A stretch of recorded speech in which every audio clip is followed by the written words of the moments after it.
Coming from the concrete, juggle of the wood. Smell the flowers in the air, burning from the wood. Yeah, the hood patrollers, watching the paper soldiers, gun smoke floating through the air like vultures, but we got culture. Be aware of the leaves and the snakes in the garden. They all vultures, but I'ma fly higher. Can't get close, cause sun coming with the fire. Need no ghost to float in my own rider. Walking to my house, we building empires, bro. God got me in my zone, yo. Now it's time to bring it home for sure. Very CET and all, you know. Gotta scream me, yo, we on. In the place where nobody else is, all things pass away, I will not miss them. Look into the mirror, the shit was way different. Lost my reflection, and I almost kissed it. Chilling in a place where nobody else is, all things pass away, I will not miss them. Look into the mirror, the shit was way different. Lost my reflection, and I almost kissed it. They say we born to lose, but we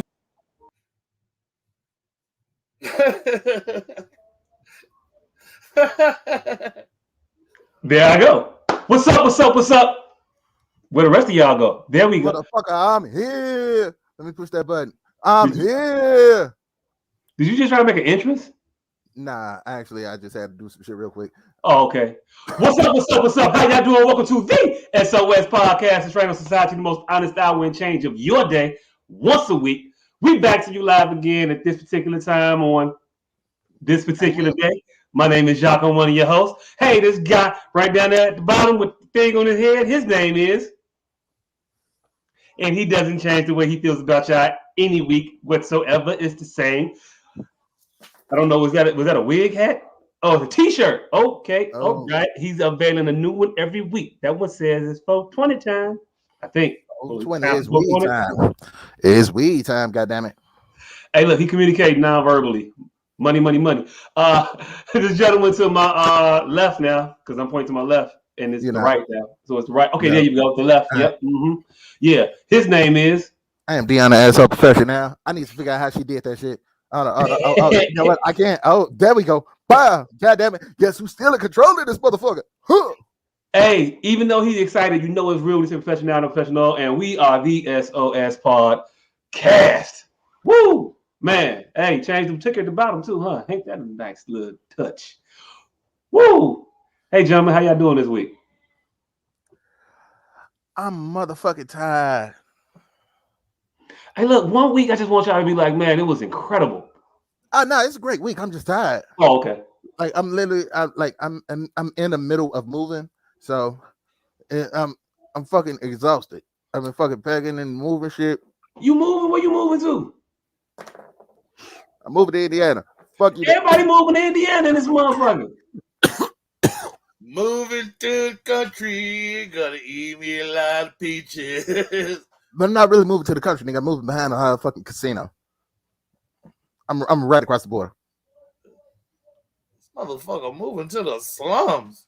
Nah, it ain't slums. It ain't slums. There's very few Negroes around there. You motherfuckers ain't welcome. Hey, look. It's just I'm concerned for a whole other reason. You must mean in front of the casino. Front or behind? No, behind. It's like you took, whew. How's this work with your addiction? My addiction don't involve going to the actual casino. My addiction is on the phone, and I get to bring my addiction with me. But the addiction is gambling. It is. And if you, hey, look, I mean, I'm just saying. It sounds like a man who's used to mail order, and then he moves next to a brothel, and he think he gonna be okay because I do mine on the phone. Like, when did your addiction move from alcoholism to gambling? Oh no, do you not hear this motherfucker talking about his parlays and his? Gambling is an addiction until you lose consistently. I've been losing for about 3 weeks now. But are you in the red or are you in the black? Oh no, I'm still in the black. Oh, well, no, it's not an addiction. He's not a friend. He is not a friend. I mean, how cracky is you? You ain't really cracky yet. Hey, You that's little smoking. nigga. That smoking and alcoholism is solidified, nigga. Let's one step at a time. Shit, I'm a real friend. I'm not Right. finna let him Serious. deflect off this bullshit hobby with the real addictions, nigga. I watched this nigga drop something one day, and it threw my whole world in disarray. Hey, what that nigga 50 say? Nigga said, I got a gambling problem. Nigga, I'm winning. You losing. You got the gambling problem. You got the Yep. 20 minutes later. Yeah. No, man, you can run it back, man. Run it back. Run it back, though. Run it back, though, man. Just run it back. I'm just saying. Yeah. I think Sunday is going to decide whether or not I have a real gambling problem. How many squares you buy? Nah, I don't do the squares. What you do? Nah, I got 4 parlays that I'm thinking about. This nigga for the Bulls just got the shit dunked out of him by Kelly Oubre Jr. looking at. I missed that. Now on the replay though, hold on. Yeah, Vucevic. Yeah, that was. Yeah. Oh shit, he holding his head, man. You can't do that. You cannot get dunked on and then hold your head like, oh wow. You can't ooh out after you get dunked on. That nigga got a head. Oh shit. Warriors and Jazz about to play. All right, so yeah, week's going good. I need to make this bet real quick. This month. See? You know what I'm saying? Yeah, but yeah, I'm in the process of moving. I done started my second job. Second job went horrible the first day. Did you get fired for stealing boxes? Nah, I ain't get fired for stealing boxes. But yeah. All right, so my second job, I gotta like drop off computer equipment and shit. So I had my first delivery, and these motherfuckers that I'm working for are in New Jersey. So they're unfamiliar with the Chicagoland area. These motherfuckers asked me to go to Lincoln Park at 5:30 a.m. Nah, this evening. Now, for what? To go drop some shit off. And the idea is But they want you to go back in time, nigga? Nah, nigga, this was earlier today. So the idea is for me to find an area to park and deliver this thing, this briefcase to this people's house. Now, you all know what Lincoln Park is like. Nigga, you work for Jason Moore? You all know what rush hour is like. Now, let's add that this place that I had to drop it off to had construction going on their block, was in Lincoln Park during rush hour, and it's still snow outside. Yeah, guess who circled for 25 minutes before calling these motherfuckers like, yo, somebody finna have to come get this shit. Hey, look, you circled for 25 minutes, first of all. Second of all, my bigger concern here is whether or not you are being used as an unknowing drug mule. Nah. It was a little sketchy. These guys from Jersey gave you a briefcase to take somewhere. Nah, not a drug mule, because I'm responsible for packing the equipment that I'm dropping off. So if anything, I'm a courier. Oh, okay. Well, hey, look, I don't want to incriminate you any further. So you're a carrier for a computer company, a technology company that sends it to you to send to somebody. I mean, because, fuck the mail. You can't mail everything. I know, right? You can't mail everything. You can't mail everything. Sometimes you need a person to, go ahead and, take it that last little bit of the way directly. You land in the plane, thread the needle. I mean, you got it. You got it. I mean, whatever Boston George did. I mean, not him, but another George. New Jersey George, nigga. New Jersey Tommy.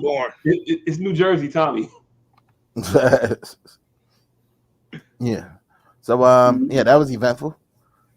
Oh, and then these motherfuckers just text me like, "Hey, you gonna be able to go pick that back up today?" Motherfucker, no. Wait, today? Yeah. Wait, pick it back up. Yeah. I just dropped it off. What they had to do? Like, they had to check their email? Yeah, you can have this back, man. You can have this back.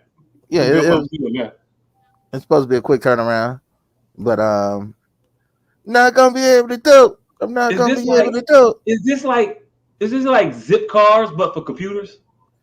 Something like that. Like you can buy a computer for like a 2-hour span, and you absolutely need to like mine some cryptocurrency or do something else that you didn't need an IP address that was linked to. I don't. Hey, look, I'm not gonna be in your business because it sounds illegal. But yeah, I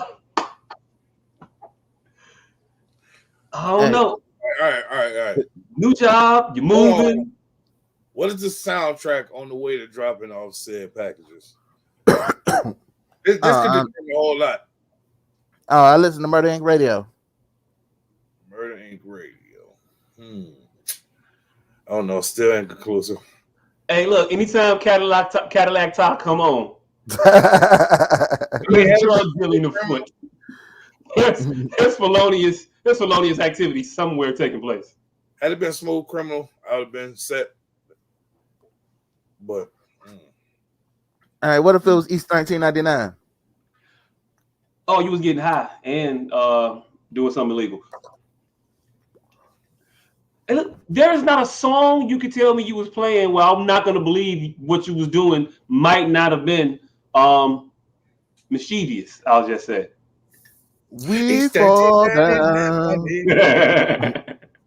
but we get up. no, if it's church music, it's definitely bricks in the trunk. Nah, nigga. It's, Also, good. Have you not heard the new Hezekiah Walker?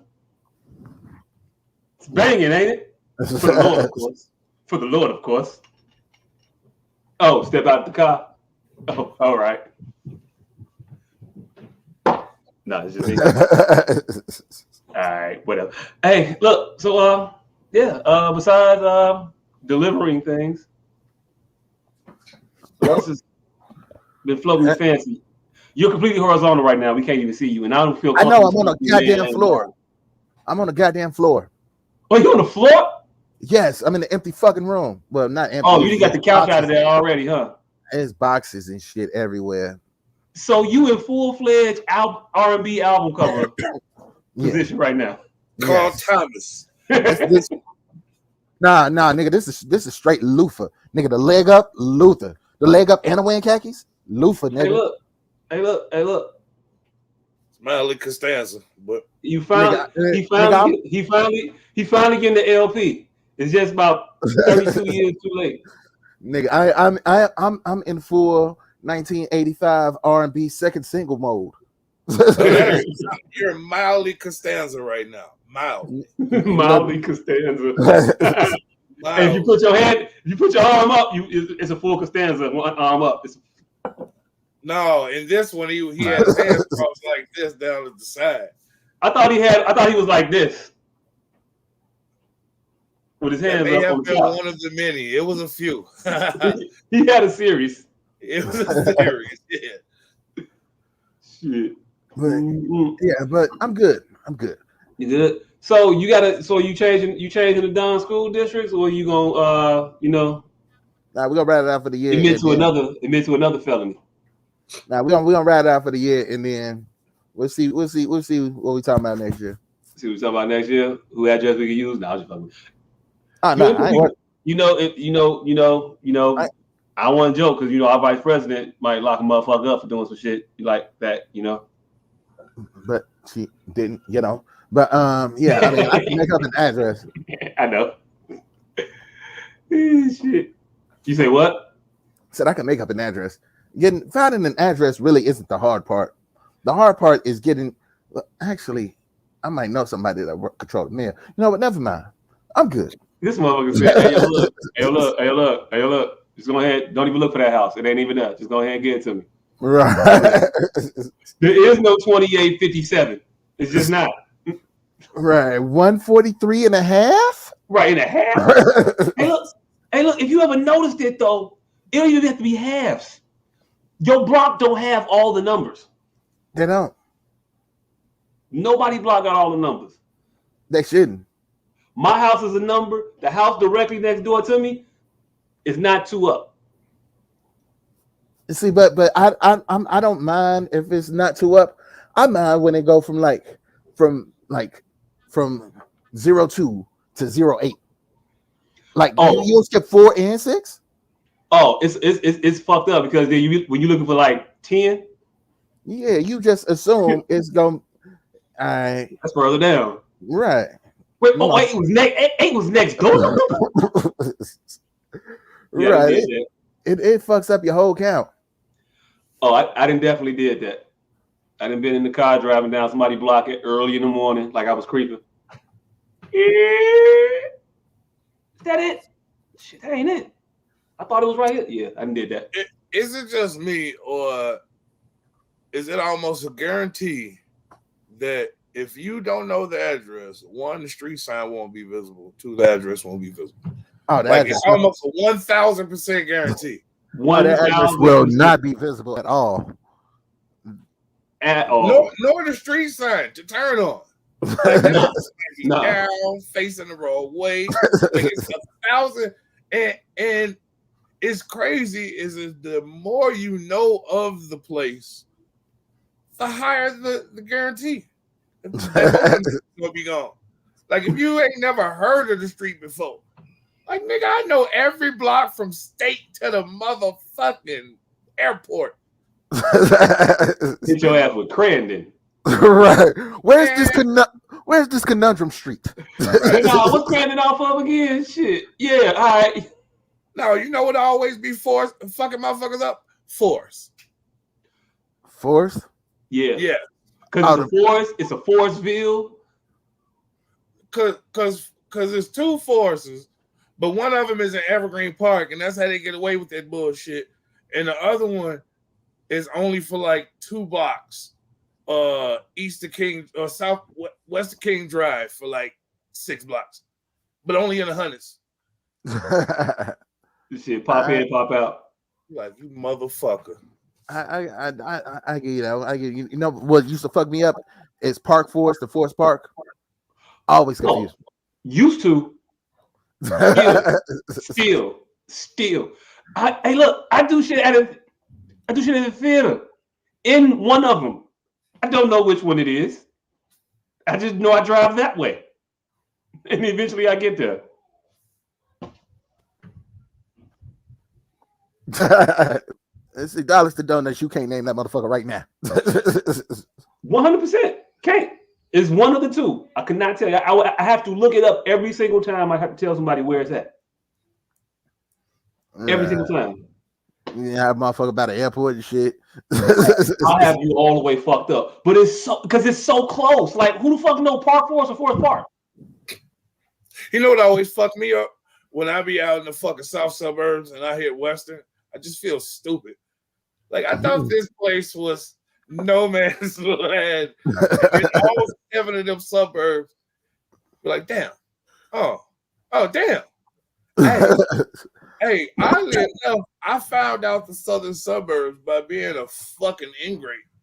Like it just matter of happenstance. I had about 7 bitches around the same intersection, but they was in 4 different suburbs. Oh, you in Madison, you in Richmond Park? You're in Madison. I mean, you hit them on the head. You're in Madison, you in Richmond Park, you in fucking Country Club Hills and the Olympic Field. That's a Section 8 trifecta for your ass. The craziest shit was, right, one of them wasn't sucking my dick at the time. So I used to have to shoot up Crawford to get my dick sucked and then come back to finish the evening with this other motherfucker. With the cuddling. Yeah. Oh, you said you talking about that far stuff. I thought you was in the Blue Island Cal Park Robbins area. No, nigga. I told you he hit it right on the head. Madison, Richmond Park, Olympia Fields, man. And Country Club. Yep. All right in that. I swear, as a child, I thought that was all no man's land until it started philandering. Like, man, these shits is 6 blocks apart. These bitches could all shop at the same Walgreens. Hey, look. They do. They share. Hey, nah, it's 2 Walmart. It's 2 Walmarts and like 3 Walgreens. No, but this is how you have to fuck bitches from different. And I hate gentrification. look, one thought leading to the next one. Look, this is how you have to fuck bitches from different classes. Because if you fuck a bitch, all the same bitches from the same class, they might all end up shopping at the same Aldi's. And then they may all get food stamps on the same day. So they all gonna be frustrated in a long ass line. In the same Aldi's. And then one of them be like, let me call this month and then say your name. And before gentrification, that wasn't a problem because I fucked a couple white bitches, couple Latin bitches, and everybody wasn't shopping at Aldi's. Now everybody's shopping at Aldi's. They got the best program. That's back an issue.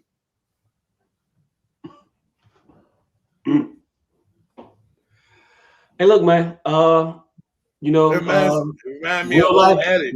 Real life, real problems. Man. It remind me of old adage that say tough times create strong men. Strong men create weak times. Weak times create weak men, create tough times. It's a fucking cycle. Man. Hey, look. I'm gonna just say, was your granddaddy a drinker? A little drunk. Yeah, a little drunk. What it sound like? I mean, what all our granddaddies are drinking? Yeah. Funny as hell, I had one granddaddy that didn't drink at all. He was a bootlegger though. And the other granddaddy that was a hard working nigga that was an alcoholic. The dichotomy of black. Hey, look, I think you job shaming, first of all. Bootlegging is a very strenuous occupation, sir. Hey. That's a real job. It's hard work. That's hard work. Look, and as a child, you don't really know that your grandfather's a bootlegger, but around Christmas, everybody got him. No, at Christmas, he got a hottest punch for everybody. That's how you know. Yeah, you didn't know what the fuck was going on, but every Christmas, the whole city would come. You got it. Now, you know it's coming because he been keeping jugs since Thanksgiving. Man, this was an all year round. No, let me keep that milk jug. No, don't throw that away. Damn, this was an all year round operation. This man, may you rest in peace. I can not tell what's going on. This man was going to fucking Mississippi, getting fucking them waste containers full of this shit. Coming back, jugging it up, putting jugs all in the house, like the mash. He would go get the mash from Mississippi, come back, jug it up here, put it in the closet like January. And then fucking, this nigga used to go down and fucking, fam, our history is so goddamn rich. This motherfucker used to go down there for walnuts, fucking pecans, goddamn watermelon, all apparently on the black market. Didn't know it was a black market walnut thing going on. I didn't know them fucking watermelons be black market operations. So they be down there just yanking watermelons out somebody's field? No, they be having whole unclaimed fields. You know what the black market is, nigga, right? You know, yeah, I thought it was. I mean, the same way some people get televisions from the black market. Yeah, exactly. And this, brothers, why we have to break the cycle. Sony is selling products that they can't fucking sell, overstock, quote unquote. They pushing it out to the peddlers out on the streets and having you thinking that these niggas is breaking into people's houses. Now these old niggas had acres upon acres of unclaimed land that they was growing shit on and not claiming none of the tax rights on none of the shit. They was just fucking selling all the produce and shit like that every year by the truckloads though. Like it don't become a problem to niggas have whole semi-tractor trailers full of watermelons. Hey look, we let you get away with a pickup truck, mother. Hold on now. Nigga. You went from a pickup to a flatbed. Now you with this motherfucker going, honk. Like, no, hold on. No. We're not letting, Where are these watermelons coming from? And the whole get up is by the time they fucking check your motherfucking ass, you have made like $40,000-$50,000 if they check you at all. And then the guy, I saw it. Then you just go Mexican on this. I saw it. I know. I was I don't know. I was about to ask you where the fuck that accent came from. Hey, they finna get you in 10 years though, fam. It's a wrap. Damn, for bootleg watermelon, my granddad dead. No, not for the bootleg watermelon, for the underlay joke that you just for the Mexican accent. Yeah, you gonna get me too? God damn. Not to fuck up too, damn it. It's easy. It's easy. It's just that fucking easy. Caveman could do it. I guess. I'm a caveman. How was your week? Oh, my week? Yeah. My week wasn't shit. I didn't do shit. I didn't do nothing. No, I did. My bad. I went to the Bulls game. That's right. You went to a Bulls game? Went to the Bulls game. Yeah. Why? We had tickets, so I went. Yeah. And in all fairness, when we originally got the tickets, the Bulls were doing a lot better than this little stretch. Even though, hey, look, I enjoyed it. I had never sat that close to the court before. What section was you in? In the 100 section, at the top at the 100. I wasn't at the 100 at the low part of the 100s. I was in the high 100s though. You wasn't in the 106? No, no shit. I was in 106, 105. Oh, okay. 105 section. But it was up at the top of the thing, right where they got the little suites and shit at.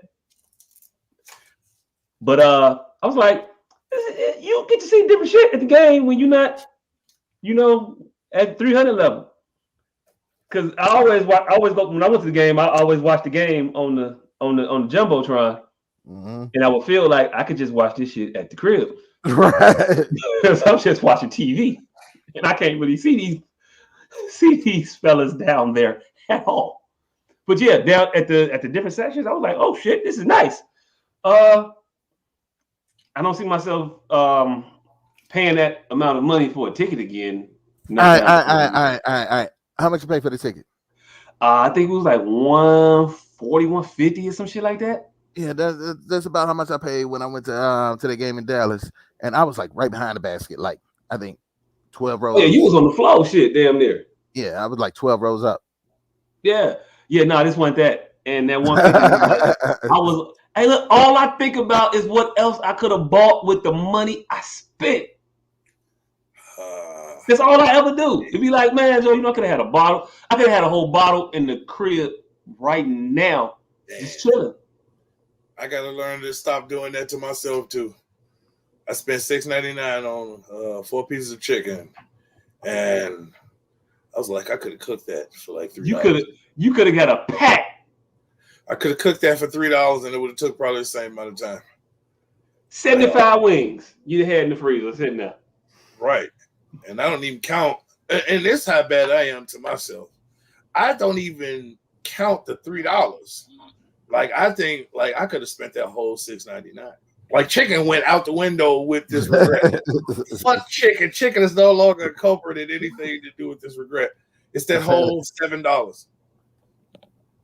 Only thing that made it good, Jesus made me feel better about it because I had paid $7.43 the day before for the exact same 4 pieces of chicken. So it was like discount. Coming up. Hey, look. Extrapolate it out. By next week, you might be paying like $2. Right. Penny every day. A penny every day, double. Here's where it get tricky. Like a week ago, I paid like a week ago. Like $6.17, but it was a roll in there. So, is these motherfuckers just lax with their fucking prices? Or are they fucking me over? Which one of these sound more like the real price? $6.99 sound like it has some place to go. $6.99 sound like it's going to $7.43. I'm gonna tell you what's happening. They have market set prices based on who on the grill. That was all the same dude. You sure? It was all the same dude. I don't know. Maybe they pay him maybe they charge by how drunk he is that day. I don't know. Nah. Better question. All right, did you pay cash or card? Here's the thing. It's inside of a gas station, so You fucking pay a whole nother motherfucker. He don't even see who you paying. He just Nah, right He there. didn't bid 3 times and got 3 different prices. hey, but if you paying in cash, if that 514, that odd number, that went straight to the pocket, and that nigga hit you with whatever change he had in his pocket. Here, just take it. Go ahead. And see, the cadre of me who don't want to be stiff, it's like I have it. This is really, I commend myself because I've just resided that $6.99 is the price, $7.43 is what it comes to after tax, and the $6.17 was just a blessing. Cause I hate for $6.17 to be the price. Oh, then you got to fight. Man. How you gonna charge us for free snacks, my nigga? Free. The snacks were free. You had to know I was gonna find out. Well, I'm back now. About that ass whooping. Yeah. About that ass, we're gonna have to go ahead and see to that, because yeah, principles. But no, the Bulls game was great. They lost. Fucked up. I don't know. Hey, Joel Embiid is a fucking monster. I had never saw him in person play. That motherfucker crazy. He do what the fuck he want to do on the court. Yeah. I ain't never seen a motherfucker 7 feet just tap a motherfucker before. He tap people on a regular basis. Oh shit! Last night I was watching the motherfucker. He crossed. What's old boy from the Suns? They center. DeAndre Ayton. Yeah, DeAndre Ayton. He took the nigga at the 3-point line, tapped him, went around him, and then got to the rim and dunked his ass. Like it was. He tapped him, went around him, got to the rim and waited for him, and then dunked on his ass. And look, it was crazy because he beat him, but he was. You ever win a race but be behind the motherfucker you beat? No. That's not how winning races work. Right, but still, he was in. Aiden is in front between him and the basket. He gets around Aiden. Now he's in front of Aiden to the basket. For some reason, he gets back in front of him. I don't know how it happened, but it happened. And Joel never stopped going forward, though. Like his momentum never stopped. He was just going right forward. It was just like it was a force. And he just went to the basket. Boom. Yep, I'm out. Let's go. They still lost, though. So Philly? Yeah. They lost to the Suns. They beat us. Yeah. So it's 2 teams that you're worse than. Yeah, a little bit. Hey, but you take solace because the Suns beat both of us, but they only beat the Bulls by 3. They beat Philly by like 9 or some shit. So yeah. No, I mean, when you're a loser, you gotta grasp at some shit, So we grasping right now. Yeah. So we get back to the All-Star break. But yeah, so I did that shit. That was a ball. And then came back and had the rest of my week. It ain't been noteworthy at all. So yay. Guy with no name. We didn't touch on your week. Pause. Have anything you want to share? Shit. My week's been relatively fucking. That was the most stimulating part of my week right there. Pause. You touched on my goddamn week. Pause. I've been doing absolutely nothing. I've been fucking sleeping the fucking day away. I've been getting my body adjusted to sleeping in a normal manner. I've realized for the last 7 months I've been sleeping in some really uncomfortable positioning, and my body has acclimated to those positions. So now I have.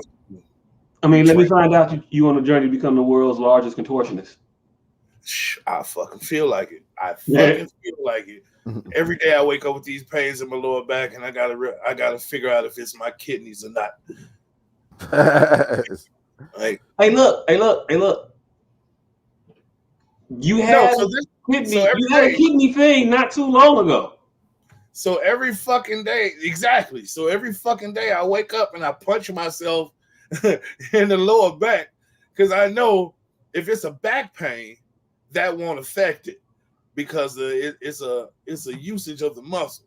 But if it's kidney pain, I'll get a sharp spike in that motherfucker. It'll make you twinge. It'll make you twinge a lot of it. It'll resonate. A lot of it. Nigga, there has to be a better method, nigga. Shit.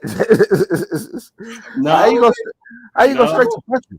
You're just a doctor, but you know me. No. The doctor did that shit to me. After, hey, look, right before the CT scan, after all the other shit, he was like, you know what? He did a whole examination and came back like, you know what? We try one more thing. You feel that? Yeah, motherfucker. And it was cool. He hit me on one side and was like, you feel that? I was like, nah, I'm straight. Nothing. Hit the other side. Yeah. Like, I want to hurt that man at that point. And yeah. Yeah, so that's my limits. Yeah, the doctor would do the same shit. So that's my limits every morning and figure out if I'm internally okay. And yeah, so apparently I need to go to fucking medical school. Because I'm also ahead of the curve. Also, that probably shouldn't be your litmus though. Yeah. I mean, if you feel like you got problems, but that ain't doing it, might be another. I mean, because I don't know the range of the efficacy of the tap test. Shit. It might just be for stones and more abrupt kidney ailments. You've had a kidney pain, goddammit. You know the efficacy of that motherfucker. It's a litmus for your ass. Yeah, I don't know. If you gotta, I don't know. I just had that one. I don't know how to. If it ain't filtering shit right, do you feel it? Man, look, you got. I was just start coming out a little more like a red vine. I was just talking to a nurse last night, right? And she was telling, and it brought to mind of how many fucking dangerous procedures there are that's just rudimentary in medical world. Like, all of them. Yes, all of them. Yeah. We lost Tommy to a knee surgery, fam. Fuck a knee. Fuck, I'm not even talking about by the time they get to opening you up. I'm talking about cardiopulmonary resuscitation. She said, of course we're going to break ribs. Of course. What you mean, of course? I mean, I'm pushing the shit out you. Like, breaking ribs is just hey, look, if I break your ribs and you die, you ain't mad. If I break your ribs and you live, you ain't mad. You ain't mad. It's a win-win. Here's the thing. It's resuscitation, so you're already dead. That's the issue. You're already fucking dead. Well, I mean, that's why you're grateful. But real quick, is it a win? Is it a win-win or a no-lose situation? Yeah, it's definitely more no-lose. Okay, it's definitely more no-lose. Definitely more no-lose. So yeah, I've just been acclimating myself to a normal sleep pattern, and it's going across peachy keen. Other than the fact that I only get 2 hours of sleep, only sleep in 2-hour intervals. Yeah, well, hey, look, it could be worse. Before my body just intrinsically wants to contort to the manner in which it's been sleeping for the last 6 or 7 months. Hey, look, it could be worse. You could be a full-time pretzel. Yeah, I could, but and it more begs to the human condition that how much I miss the human pretzel because I had grown accustomed to full night's sleep in that condition. So it's the Stockholm syndrome, but I was my own captor. Hey, look, you're not supposed to hate you. Right? Right. So I was already predisposed. It's just a fucking wow ride. It's crazy. You can't hate you. No. Yeah, I mean, look, Eventually, you'll straighten out. I'm sure of it. I'm positive. I'm positive too. I mean, you seem like the type of guy that'll get himself together, straighten out. I've been playing a lot of I've been playing a lot of black card games lately. I didn't know these black card games exist, and I don't mean like spades be with. Yeah, I'm about to say spade or conk or nothing. I'm talking about card games for Negroes, like readable games, drinking games. Oh, like the Martin game, Black Card Revoked, and shit like that. Yes. Oh, okay. It's this one game called Charge It to the Game. And one of the things, damn, both of you motherfuckers. So it's wild as hell. It's like kiss a motherfucker in the mouth. You got to take a shot, or they got to take a shot. You say you got to pick a motherfucker in the room to kiss in the mouth, or both of y'all got to take a shot. Right? Hey, look, wait. So what if I pick a person and they be like, nah? Exactly. That person got to take a shot. Oh, that person got to take a shot. Okay. Yeah. All right. Not both of y'all. Like I did my due diligence. If you refuse, you got to take a shot. If they refuse, they got to take a shot. But if y'all do it, everybody in the room got to take a shot. Oh, yeah, nah. I might have to still off on a motherfucker for asking me. I don't know. Hey, this nigga ruined the only available bitch in the room that night. Kissed her right in the mouth. Right in the mouth. I'm like, oh, god damn. I was in there with a bunch of my homies and their wives and shit. It was one single bitch in here and like 4 single niggas.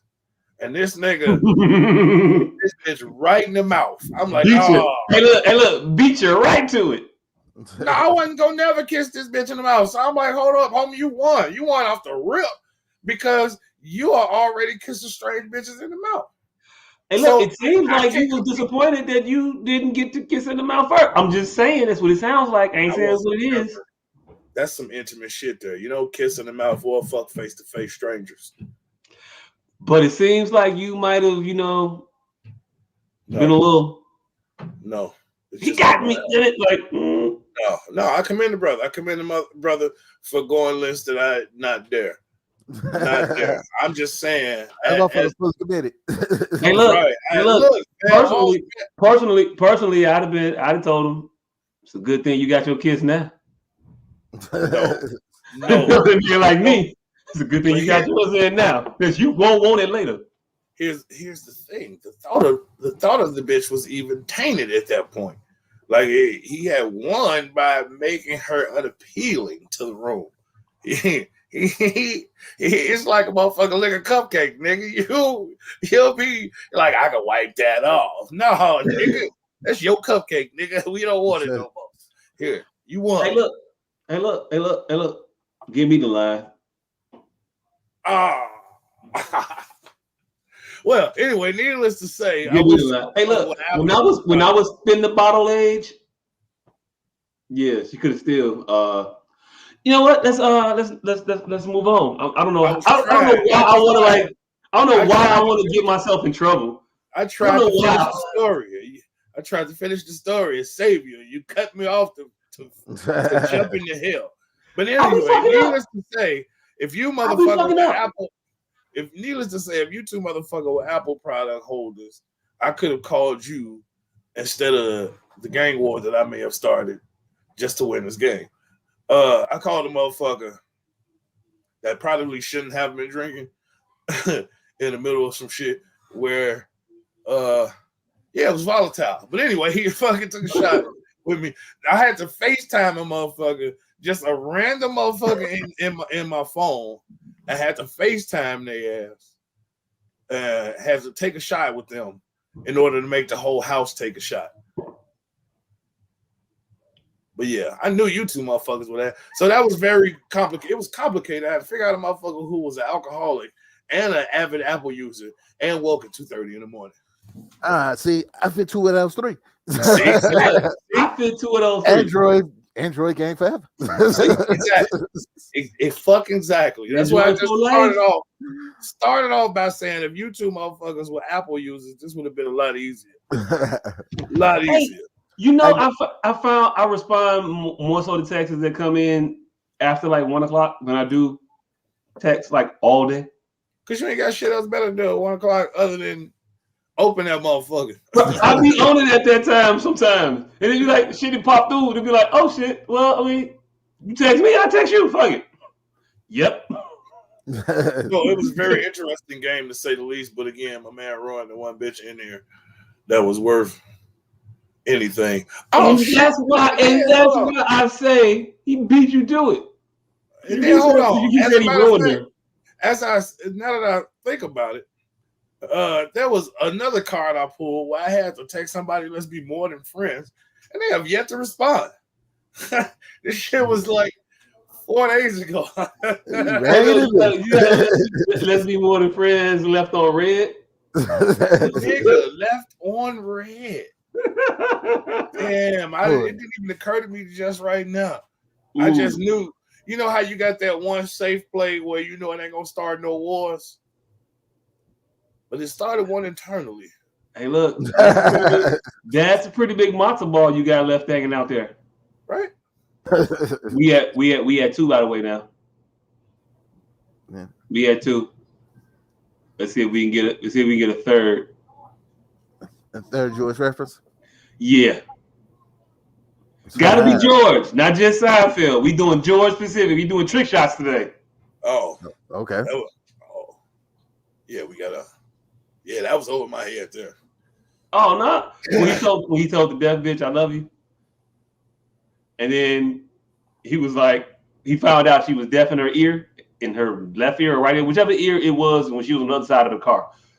He said, "I love you," and she didn't say nothing back to it, and then. He told Jerry, he said, I told her I loved her. And he was like, she didn't say nothing back about it. He was like, oh, that's a pretty big matzo ball hanging out there. Then he found out old girl couldn't hear in that ear. And he was like, oh, I'm off the hook. She didn't hear it. Okay, cool. He was like, ooh, you know what? I want to say it. I want to say it to somebody who heard it. And he made sure she heard it. And her response, yeah, I know. It just cracked me up. It just cracked me up. It's hurtful, nigga. It's hurtful. I was rolling. So yeah, my week was full of birthday shenanigans and one of the homies and fucking black card games that I didn't know existed. That's what's up. Hey, never play. You know what? I don't even know the name of the game right now. So you know what? Fuck it. You're not gonna play it because you don't even know the name. It's a horrible, horrible game that only serves to like call sow division in your house. Oh, revoke your black card? Nah. It's who's the blackest or some shit like that. Look, I'm often the blackest in many rooms. No, but it's a card game where it's all pictures of people's faces. And you're supposed to put out a card and say who blacker than who. What? Are you just supposed to say who's blacker than the? Yeah. So you'll deal cards from a deck, like a normal card game. The cards will be like Rosa Parks, Medgar Evers, Malcolm X, Martin Luther King. Like racist, guess who? Martin Luther King Jr., Kevin Federline, Britney Spears, Justin Timberlake, Usher, Michael Jackson, Black Jesus. And you throw out a card, and somebody else throws out a card, and you argue about who's blacker than the other cards. And so, inevitably you'll get a Michelle Obama and Rosa Parks and Sojourner Truth or whatever. And then, you fight for 40 minutes about, blackness. It's not awkward at all. So racist guess who? No, it's not even guess who. You see all the cards. You fight full well knowing that you sitting there talking about the fact that Michelle Obama is more prominent and cogent to the black experience and the struggle than Rosa Parks. And it feels wrong, but you're locked in at a point, so you got to win. So fuck Rosa at a point. I'm that's what it comes to. I've I've recently acquired a new disdain, and it involves Michelle Obama. Oddly enough, people are now like they're doing this real deep dive into Parkway Gardens, O Block, and they keep saying that Michelle Obama's from O Block, and it's bothering the fuck out of me. Even though she may have been born into Parkway Gardens and spent their first 18 months in there, it is just bothering the fuck out of me that people keep saying that she's from O Block. I mean, people claim what they claim, man. If you get big enough, they're gonna claim you. No, Like, this is people that stand don't even know. See, and this is the problem. None of us even knew she was from Parkway Gardens. Nobody from Parkway, nobody involved with Parkway knew. It's the motherfuckers, the Europeans that's doing this goddamn these podcasts and these YouTube channels that keep saying she's from O Block. Hey, and Michael Jordan from Brooklyn. So I mean, yeah, that's that whole Ludacris is from Peoria argument. Yep. Ludacris from Peoria, Barack Obama from Kenya, you know, shit like that. Dwayne Wade from Robbins. That was my joke, but never mind. Dwayne Wade from Robbins, yeah. It's a lot, but motherfuckers do that geographical, you know, claiming. You know, Dwayne Wade's starting to drop full addresses now. He tired of that Robbins shit. He's dropped the Instagram post recently. That motherfucker say I'm 5721 Prairie. Wait a minute. Wait a minute, Dwayne.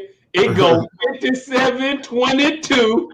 20, 24, 20, 28. Ain't no 26, Dwayne. Oh, what did he say? 27? So it goes 23, 25, 29. Ain't no 27, Dwayne. That's the middle of Washington Park, Dwayne Wade. That nigga's from the swings. Slide right there, sir. It's a fucking slide right there. Oh, slide. I guess the kitchen was in the sandbox, huh? What the fuck? Oh shit! Hey, like, you gotta watch what the fuck you say. Speaking of people, what happened? Because I was moving on. I thought I was going to be eloquent with that shit. Oh shit! Well, I was talking about this nigga that I didn't want to talk too adamant about. So let's move on to this nigga first. Did you see this motherfucker? And I see why white people don't like us. Play this goddamn YouTube clip. It's only like 2 or 3 minutes. I just put it in the chat. This motherfucker here, like, I can't figure it out. White people can't figure it out. Nobody can figure it out whether this nigga failed or just that cold-blooded. And well, let me preface this by this is the 22 Winter Olympics, and clearly none of us give a fuck. Nobody gives a fuck. At all. I heard they ain't feeding these motherfuckers over there that got COVID. That's in isolation. I don't care. But through that dark cloud of not give a fuckery, it's this little black kid that is over there fucking killing in the snowboard, right?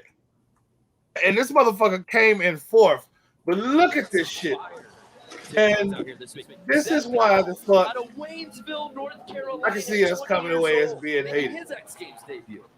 He did a bunch of unnecessary shit. That is crazy. The phone came that wasn't even it. Look, the next 2 things this cocksucker does is just like, wait, hold on, did he just fall? Like all of his shit. The motherfucker even said, he said all 3 runs, this motherfucker don't look like he's in control of his body at no point. He's on his back, and then he just has to be patient. Hey, look. What it is that that's wrong. And I tell you what's happening. That was a good recovery right there. White folks have never seen black people play some shit off before. They don't know what it looks like. They ain't never seen a nigga just trip, stumble in front and make that shit like a dance move all in one move at the same time. Hey, they're not used to it. They don't know. It gets worse, my nigga. He finna have you challenging your blackness, nigga. right, There's let's no go. way this little kid should have walked away in fourth place. Go ahead and play it. Go ahead and play it. Let's see what he does. Zeb still sitting atop the leaderboard. Oh! I Very, very that was pretty sick. I fucked with that. I don't know what happened. My video was choppy in the motherfucker. Skipped all the way through. All the way through. We just saw this motherfucker in various still frames. This is like stop motion animation. Finds it, grabs it. Oh shit! Continues on. Did he snowboard with his hand? Graduated last year. Yeah. This kid has been over Current there leader, the fucking 20-year-old people up. X Games rookie Zeb Powell. Hey look. I have no place to judge this against though. Because you said he got 4th. Fourth place. Did somebody do this shit with Did somebody do the upside down snowboarding shit with their head? Are we not going to talk about the eyewear? I don't know. So I have no place to judge it from either, sir. Hey, what's 360 times 4? Because that's like 1,200 and some change, or 13 something. That right there. Nah, that was just blackness. That was just being black. That was just being black. I would stop the sport. No point. No. Don't stop it now. We just getting started. And I say we. No. Rewind in 2 seconds and listen to what that nigga just said. At no point. He didn't mean that was. Hold on. He didn't mean that was. Okay, wait, what?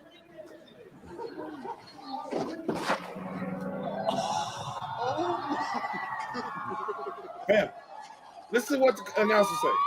At no point did Zeb Powell look like he was in control of his body during the entirety of that run. They couldn't even figure it out. They like at no point did he look like he was in control of his whole So body. his nose presses, it kind of catches the nose there. Goes down. Watch this. Because he wasn't. He wasn't. Hey, look, he wasn't in control of his body. Buzz Lightyear wasn't flying, and OJ did it. See, exactly.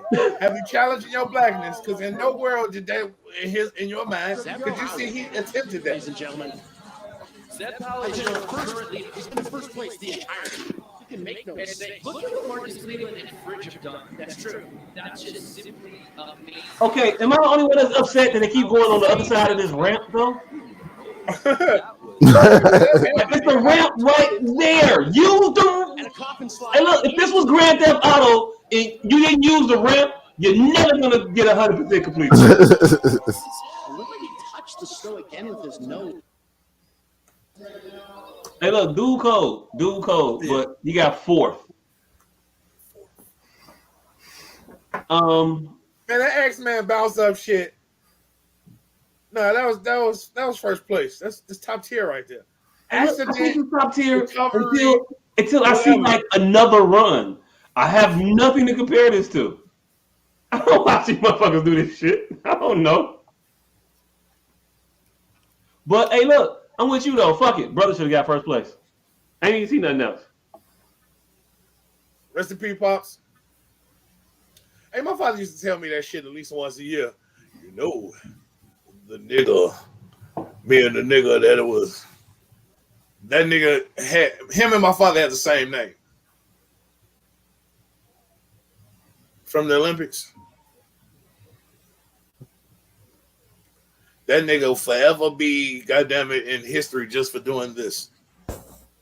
I can't say his name, motherfucker. I know, but I'm just saying, him and that nigga, him and my father had the same goddamn name. You know me. Like, nigga, you didn't run though. There was running involved before you get to the fist. Nah, everybody, but you know, it's just something about nigga's name. You know, it's yeah. Shit. Speaking of nigga, Damn. Let's get to it. Right to it. Hey, look, let's go ahead and get right to the topics. You know what I'm saying? Why beat around the bushes? I mean, hey, look. We can go wherever y'all want to go. We got a full. Oh, no. I want to do something a little different. I'm gonna do No, something a little different. You already started with speaking to niggas, so I know. there's I'm only two gonna topics do you something a little different. We'll do something a little. We said we got a full slate for y'all tonight. There's a lot of fuckery going on in the world, so we'll be covering the Joe Rogan controversies. We'll be talking about Joe Biden's plan for Black America. For crack America. Stop trying to say that's for Black America. Hey, look. This is what he said. Okay, minority America. My bad. Crack America. He didn't say that, nigga.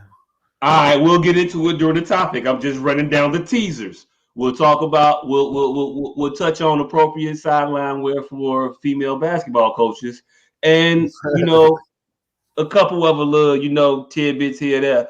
We won't touch on a couple of your favorite rappers released sex tapes. We won't touch on those either.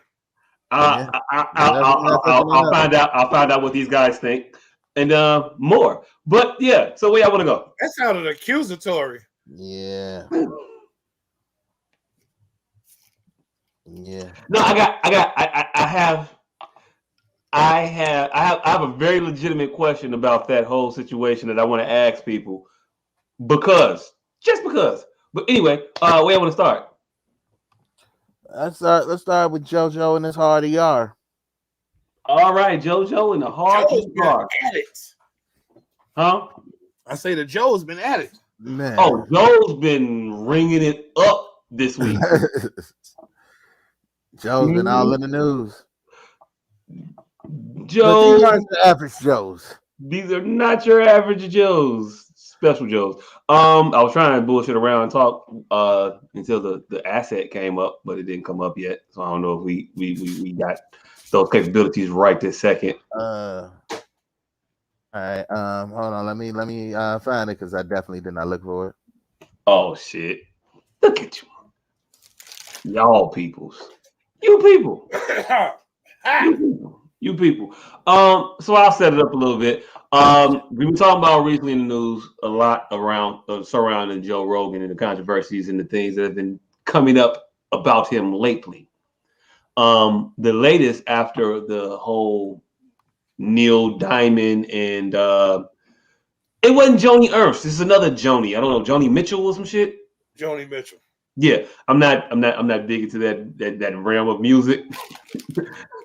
They all look alike. No, wait, hold on. That's how Joe got in trouble. Joe got in trouble. Wait a minute. Hold on. No, it was funny how people were trying to mitigate Neil Diamond's catalog, but but Joni Mitchell's involved now. Oh, like people sitting in the crib like, who? Idiari. Oh shit, yeah. Oh which shit. Stevie Wonder song did they cover? All black people trying to figure out which Stevie Wonder song did they cover. I just want to know. I just want to know, did Dre or Puffy sample either one of these motherfuckers album? Yeah, I'm pretty sure. I'm pretty sure 35% of black people think Neil Diamond and Phil Collins is the same motherfucker. Pretty much. Motherfuckers is like Rocket Man. Oh, they're pissed off Rocket Man. It was the hard ER video with Joe, Candace, that you was asking. The Joe Rogan hard ER video. Oh, you got it? Yeah. Here goes the Joe Rogan mixtape. The nigger thing. Yes, saying the word nigger. I already said nigger. He is just like nigger. Saying nigger. He's calling you a nigger. It's like, boy, he's a nigger. Starts calling him nigger. Nigger. There should be a word like nigger, especially the word nigger. That's our nigger. He says nigger. Guy and nigger. And then our nigger starts saying nigger. Use the word nigger. Out the word nigger. Say nigger. Say nigger. And he couldn't say nigger. Else nigger. Nigger. No. It was that pause at the last one. Hey, look. You ain't have to put the reverb on to make it sound more ominous. It was only about 26 niggas in there, and it ended up being about 52. Man. Right.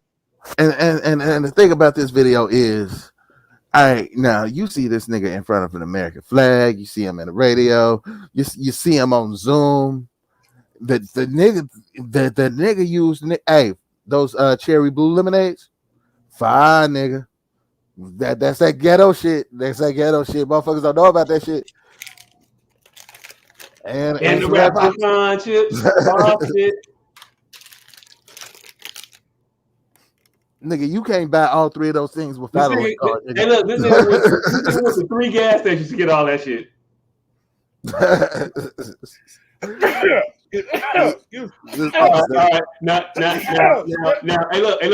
Now, back to what we was talking about. All right, so the Joe Rogan shit. Not ironic at all, by the way. But you go ahead. Right. Hey, the Joe Rogan shit. One of them shits was on the Zoom, so that was within the past year and a half. And yeah, this nigga, he ain't the same nigga he was last week. Hey, look, he said he ain't say nigga in a couple years, maybe a year and a half, maybe 2 years. Hey, nigga, neither one of those is a couple. I mean, neither one of you get a nigga, you get one nigga per pandemic. nah. Hey, look. No. So, quick question: does it matter not that he wasn't calling anyone a nigga? It doesn't. So it doesn't matter if he was saying like this author of African American Studies says that the term nigger should be can't do it there either. Yeah. No. Hell no, because that's his fucking defense. Yeah. His fucking defense. And his defense is he was quoting. I was quoting a Red Fox show. I was quoting somebody else. That's always he's always quoting somebody. Like, see, this is what I've always stated about Joe Rogan. He fucking gets off on the power. He don't get. I don't think he's a bit of racist, but I think he gets off on testing his limits of how far he can go. And that was just one. He figured a logical way of. Let me use this in context, just to test my likability, for lack of a better term, my staying power, my power in the sphere of Hollywood. Let me see, test it by not directly insulting a group of people, but directly insulting a group of people. One of the most taboo ways currently. Yeah, it's definitely the most taboo. And he definitely ain't motherfuckers is always talking about what context did it, nigga. There is no context. There is no context, and that's cool. I just want. I thought of a question real quick. So there's no context in which it's appropriate for a person to use that word, or non-black person. I think we call no for a white person. Oh, for a white person. Yeah. Hey, look, because I grew up in Chicago, and I thought we all had an agreement that it was not acceptable for a non-black person to say it. Nah, because shit, my Mexican people can say it. I didn't grow up with that. I ain't grow up without a non-Mexican saying it. Did you? Got no name? I don't give a fuck who said it. I know, but did the Mexican say it to you? Right. I don't know. I don't remember. I don't give a fuck who said it. That's been my standpoint from fucking day one. But you're not finna dance around the intellect of my people, Joe Rogan. That's what it is, and he constantly tries to dance that line. Hey, look, I was on something here real quick. Oh, nigga, you asked me a question. You know I was. No, but you didn't answer the question. Don't. Hey, look, you didn't answer the question, so don't go on some other shit. Hey, the nigga ain't diatribed all day. How long do you think he was gonna hold off? KYP, know your personnel. You know I was finna veer. You knew I was gonna. So it's never okay to use any context. And that context includes entertainment. Yep. Okay. So it's not okay to use in any context, not okay to use in entertainment. Well. All right, movies, yeah, it's a struggle, but I might give a pass. You might give a pass. All right, and I can understand that to a certain degree, because sometimes movie characters have to say certain things. So if I'm a writer and I'm writing a story in about black people in a situation, and black people want to and black people, speak in a certain way, and to be true to that dialogue, I write nigga. No, you know that, huh? You got to call in. You got to call in the substitute to come type this No, word. You gotta have a nigga typer. I have a nigga typer. All Yeah. right. Hey, look. Okay, so you have to have a nigga typer. So it's not even okay for a non or a white person to be a writer and write it. You gotta have a black person come in and type that word. Okay. You gotta take all the Quentin Tarantino shit off the shelf then, huh? Yeah. All the Quentin Tarantino shit got to fucking go, right? Yeah. And not just the shit that he wrote, and he wrote it for black people to say, because he got a lot of non-black people saying nigga in a lot of his movies. Now, real quick, while we canceling Joe Rogan for using that term in the way he used it. All right, cool. Hey, look, I'm not gonna stand in front of my people in defense of that man if my people really want to go at it with him. Yes, J-Lo had a nigga also, but he said white, so we gonna keep it to his sensibilities of white. All right, cool. The guy who was so adamant about sending the tweet out that India Reed posted and shared and said, "Hey, look at what my friend such and such told me." If you were to peruse some of this gentleman's work, you would see in his writing, "You niggas, couple niggas sprinkled through the writing, not necessarily necessary." So I say that to say it's a very, very dangerous thing to start impugning people with the label of racist or canceling them for using the word when they weren't using it in a derogatory way. It's gotta be some other way to adjudicate a person using the word but not calling us that word. I think it's a difference. Because you can just easily say, so he said N-word. Yeah, fewer letters. You can. But are we not leaving room for a difference in the two usages? No. Okay. Because I've already expressed how that's no better. That's just a PC way to call me a nigga. How am I calling you a nigga if I'm quoting with somebody? Not that I'm saying that he says you niggas should all be shot. If they're intellectually talking about the word and they say the word nigga and I'm quoting them or I'm saying what they're saying and I'm using it. Nope. I have a problem. Okay. All right. Because it's unnecessary. Hold on. Let me finish before after we get through taking down Joe Rogan. Are we then taking down everybody else who has uttered the word? Yeah, Chevy Chase punk ass is out of there. All right, cool. And Chevy Chase doppelganger. Who's Chevy Chase's doppelganger? Your president. Joe Biden? Yeah. He dropped an NR? He let that ride off.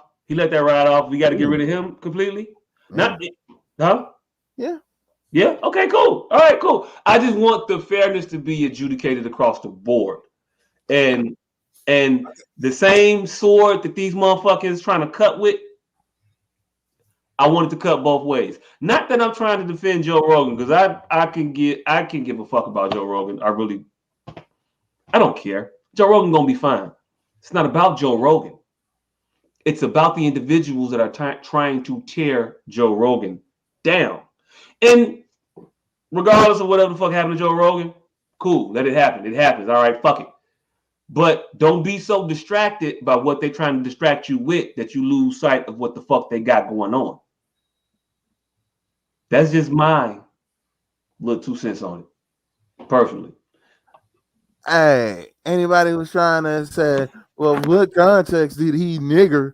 No, fuck that. Hey, look, again, like I said, fuck that. I don't give a fuck about the context. I don't give a fuck about them saying, hey, look, cancel them. Get them off of Spotify. Eradicate this shit. Scrub them from the face of the fucking earth. Understand two things, though. Understand the motherfucker that is trying to cancel this individual has an agenda that they are putting forth. And if they get him out of here, it's a very, very easy thing to get the if I can get the most listened Love. to, no, not loved. I don't think everybody loves the most listened to voice the fuck out of here because they say things that are contrary to my particular bottom line, and I can smear them, and I can influence public opinion in such an easy way as to get him out of here and let my nefarious actions continue to go unchecked and untethered to any type of legality or morality. Then okay, cool, okay. Get Joe Rogan the fuck out of here. But don't let them motherfuckers do that bullshit they're trying to do. And I'm cool with that. But it's just like it's just like saying, hey, if a crackhead is telling you that somebody is still in the car, you don't forget that somebody's still in the car just because a crackhead told you that somebody was still in the car. No. It's like, yeah, this bullshit is happening. Regardless of who the fuck told you that the bullshit was happening. Like, let's not pretend we should give this motherfucker a pass just because you don't like the motherfucker that told you that this motherfucker did the bullshit. Hey, look, not give him a pass, but what's the punishment for him using nigga 12 years ago up until maybe a year and a half ago because you said one of them was on Zoom, and I don't know if one of them was on Zoom. I don't know. Hold on, let me show you the Zoom nigger. There should be a hold on. The nigger thing. Yes. Saying the word nigger. Hold on, let me find you one of the Zoom niggas because there was multiple. My whole thing is it's hard to adjudicate past tense and past intentions.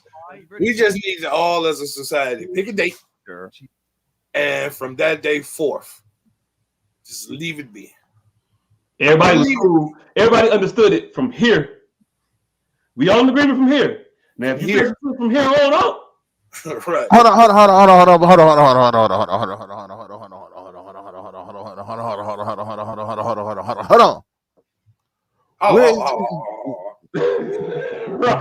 Where is the here on out where nigga wasn't where it was acceptable for white people to say nigga? What? Where do you draw the line where it was okay for white people to say nigga? Oh, I don't draw the line. You say here on out. Acceptable, but it was acceptable for them to say it for a very long time. What I'm saying is it's hard to adjudicate past. It's hard to adjudicate past tense. The witnesses are no longer alive. It's just too much. It's too convoluted. Let's just agree on a date moving forward. And if we catch any of these motherfucking saltines, then it's unequivocal evidence. See, because there's too many times we can go down this road of context and safeguards of the nigger and Quentin Tarantino using it for ambiance. It's just too much. Like even the word N-word is a placation. That's really a smack in the face because it's pretty much the same shit. Because you can get across that something was awry without denoting exactly what it was. You can say racial slur. And then motherfucker, what was it? Cool? Punch monkey. Pickaninny. Spade? You was it a spade? It had to be spade. Hey, no, you could just say there was a racial slur being said. There's absolutely no reason to have the word nor a placeholder for the word to describe the word.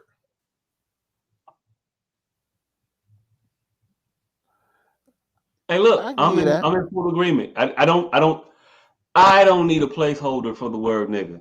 If you want to say nigga, say nigga. Now, how you saying nigga might be consequences behind that. That's for the decider to decide after you done said it. Did you feel comfortable in your nigga usage? Does your chin agree with your comfortable? This Right. It's your ability to take a punch, matching your comfort level. Did you discuss this? Did you discuss this decision with your chin?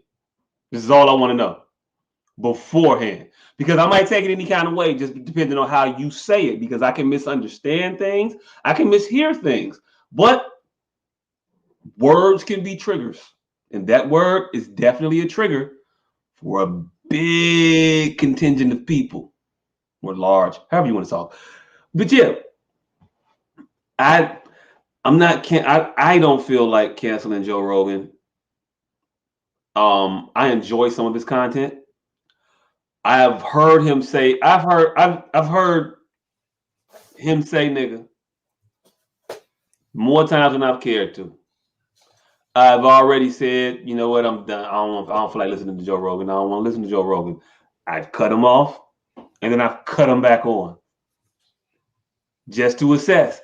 And sometimes I personally I've come around to no, he ain't mean like that. He got into a way. He don't do it no more, and I'm straight. If he started back up again, then it might be an issue. But to sit here today and be like, man, you said that shit 6 years ago, 5 years ago, or 2 years ago, but you don't say it no more. But you said it, so I can't fuck with you no more because you said it. You didn't call nobody it, but you said it. It's a little difference. Now, if you went around calling motherfuckers that, I have a harder time with the acceptance of a Mark Wahlberg than I do with a Joe Rogan. Does that make any kind of sense? I mean, I without getting into depth about Mark Wahlberg, yes, I understand what you're saying about this shit, because he made no appearance of as if he was fair and balanced, and that's what gets me about Joe Rogan. It's hard to defend him because he doesn't present himself as anywhere a nigga savior, which I don't need you to be a fair and balanced motherfucker. He just real quick. To interject something real quick. You familiar with the group H-Town? H-Town? Mm-hmm. Yes. What about H-Town? You remember the guy that had that got in the car accident and passed away? Yes. You know he had a daughter. I just want to apologize. Where questions going, nigga? Okay. I just want to Joe apologize. after he died. Well, before he died, Joe Rogan was dating or married his baby's mama. And after he died, he adopted that girl. Now, I ain't saying that just because you adopted a little black girl that you're not racist. Man, Mayor Daley has been stupid. Nah, forever. Stupid. Yeah. Sticking to one of them, is different than adopting one of them. In my book. In my book, you're adopting an individual to become a part of your family, to become your child. Woody Allen. Hey, look. Woody Allen, to my knowledge, never adopted Mia Farrow. But he adopted the one he's stupid. No, that was the one he's stupid. Whoa, was Mia Farrow his wife or the girl? That was his wife, not the little Asian. He never adopted the girl. The wife got the girl. He didn't adopt the girl. Tomato. I think there's a difference. I don't know. He could be a fucking creep. For all I know. I don't care. We're not throwing I just don't want my people falling for the okie doke. Right. So we're not throwing Joe Rogan no bail. This nigga knew what he was doing. He did. It may not have been for racial reasons, but that's where he landed. That's the punishment he shall receive. The punishment he get, the punishment he got. Now. Hey, what you say? Play stupid games with niggas. Y'all, not the two of y'all, but the two of y'all too. Understand, please. I beg of you. Understand where this attack is coming from. I'll even tell you where it's going next. They're gonna make a stop in LGBTQ land right after this. Hey, question. Was Bumble sticking up for free speech or white men? Who? Bumble.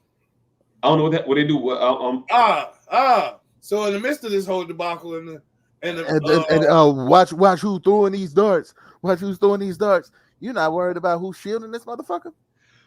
Who is Bumble? I don't know who Bumble is. What the fuck is Bumble doing with the shits? I was explaining. God damn it, I don't know what his outburst was about.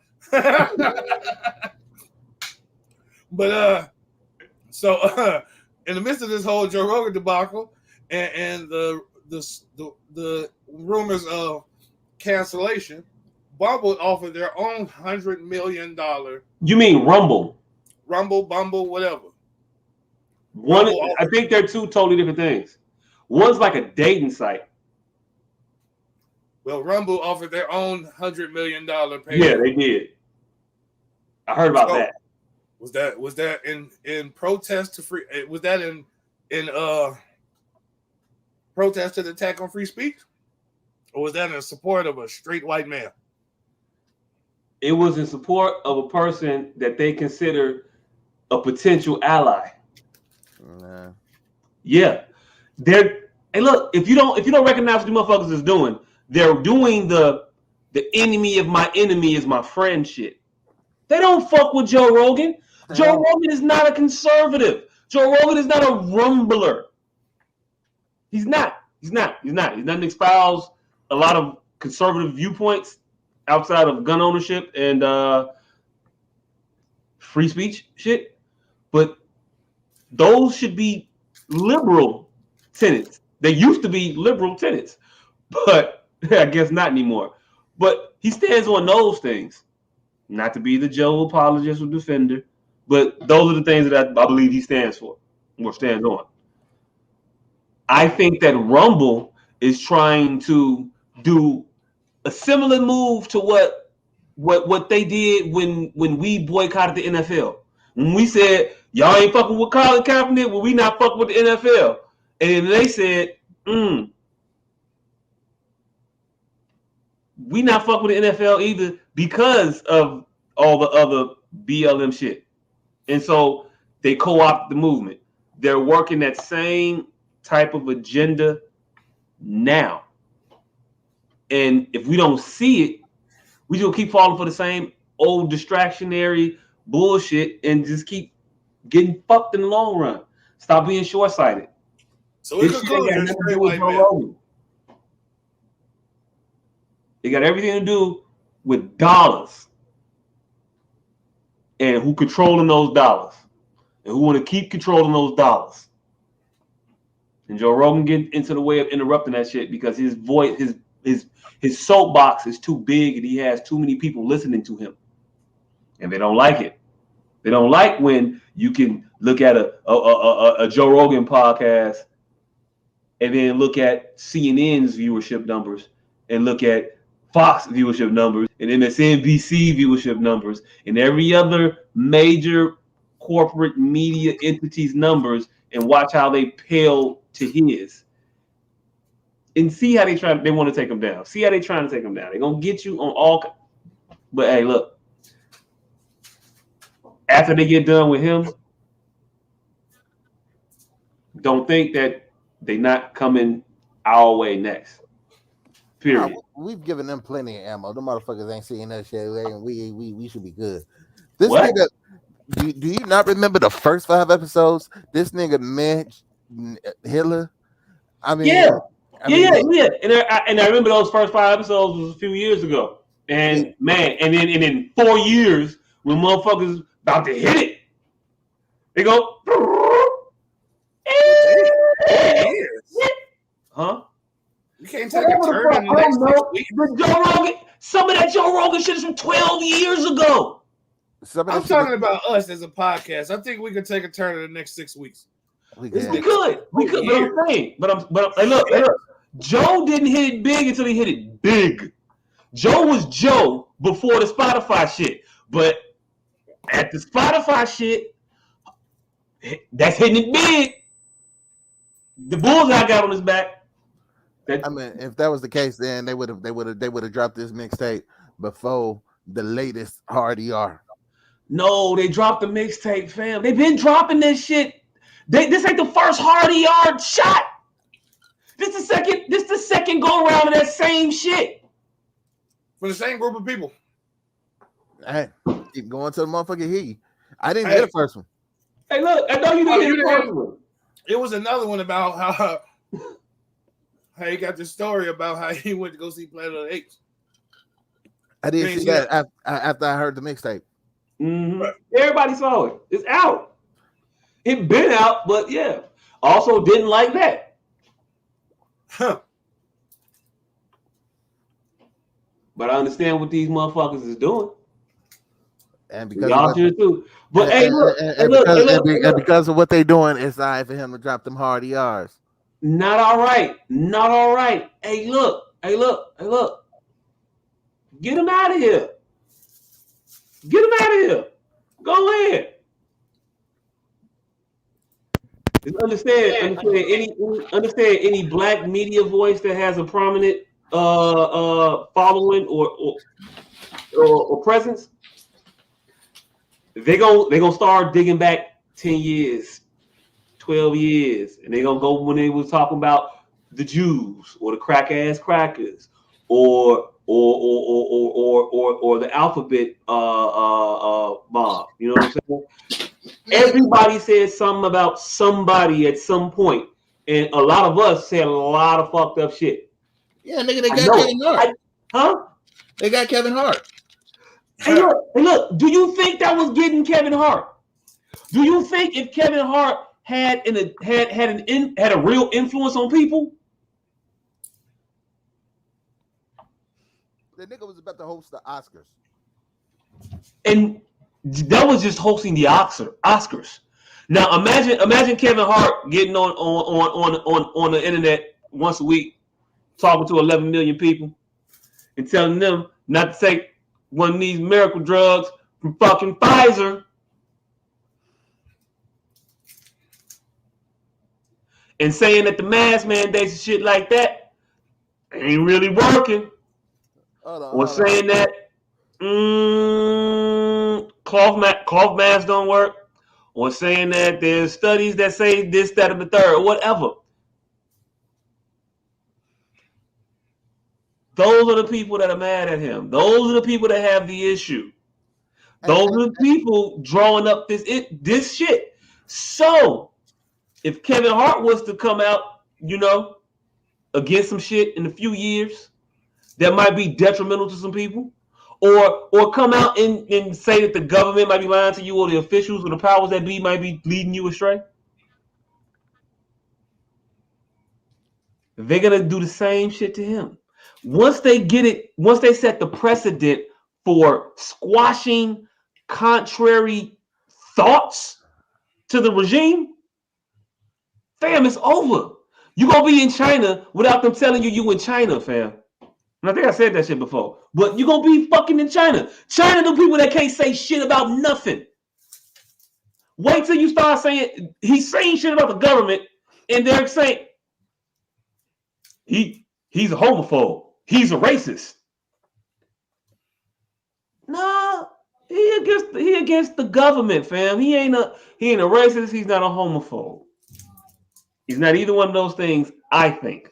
And if he is, he's still in league with a lot of you other motherfuckers that's still doing the same ass shit. So if we're gonna take down the power structure and the entities that proliferate this racism and racist tendencies, this intolerant behavior, let's take down the whole fucking shit. Let's take down the Hollywood execs that use niggas or use niggas like niggas or act like niggas can't do nothing else but be niggas. Let's holler at them too.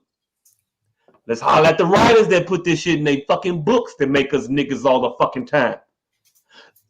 And it's crazy they do shit like they did to Kevin Hart 4 times like these, because we don't know what that nigga real opinion may be. He just knows speaking out against the vaccine is bad, so he's not gonna do it. I ain't gonna say shit. he may have some provincial evidence. You know what I'm saying? Just because he's rich, a motherfucker with the cure, a real motherfucker, may have slid him some shit. He just like, nah. They whipped my ass already. I ain't going.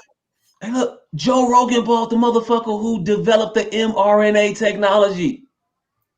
Well, not don't call this shit technology or something. No, I mean, in that shit. Think of something more tangible, like that fucking Fauci email. What if somebody who has as much power as Kevin Hart would have started spearheading that shit just like Joe Rogan did? That would have encussed the whole different faction of people. And I'm not talking about people thinking for themselves. I'm talking about the people that just because Kevin Hart said. Mm-hmm. Because Fauci, out of his own text language, said that masks were ineffective. This is the #1 champion of masks this entire time. So in his own not the entire time. At first, he was like, "Hey, man, you don't need him." That first, I don't give him for that first because we wasn't listening to him then. He wasn't one of the powers that be at that point. Hey, look. So I'm saying since he's been one of the powers that be, he's been championing that fucking mask shit. Champion through his own personal text language. Say, man, don't put that shit on. It's stupid. Hey, look. Now, what if Kevin Hart got behind that real tangible evidence? Not just not his thought, personal opinion, that real tangible evidence that the person that had been saying this to you since day one doesn't even believe this shit. Kevin Hart's a homophobe. I mean, that's why they do things like that to him. No. Take away that power. But to take away the power. But if he ever gets it, if he ever gets it back and tries to be influential again in any real way, right back on his ass. Hey, y'all forgot he a homophobe? They'll recycle this. They'll hit you with this. They'll hit you with the same ass brick they hit you with 2 years ago. That's what I just said. I'm agreeing, fam. I'm agreeing. It should be awfully sound like new points.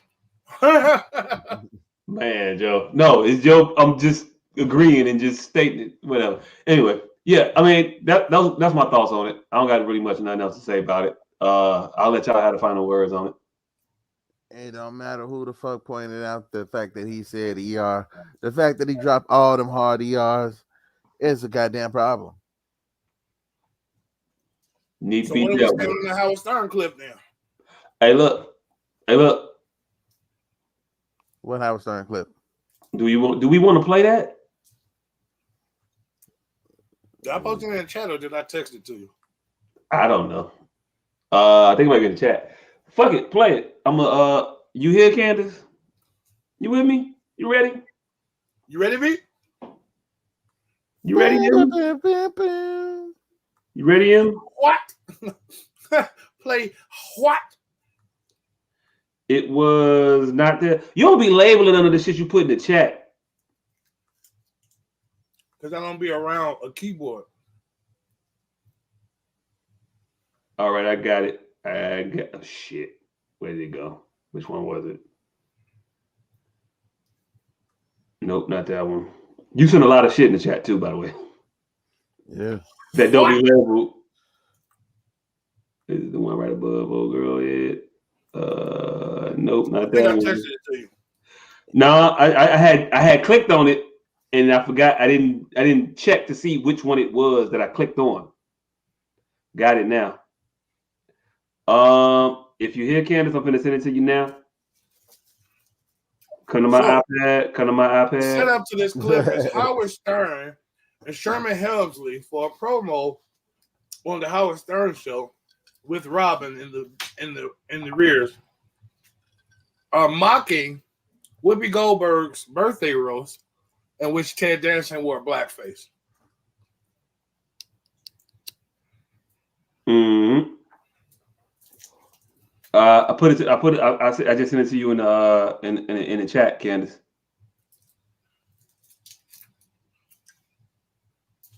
Well, in your chat,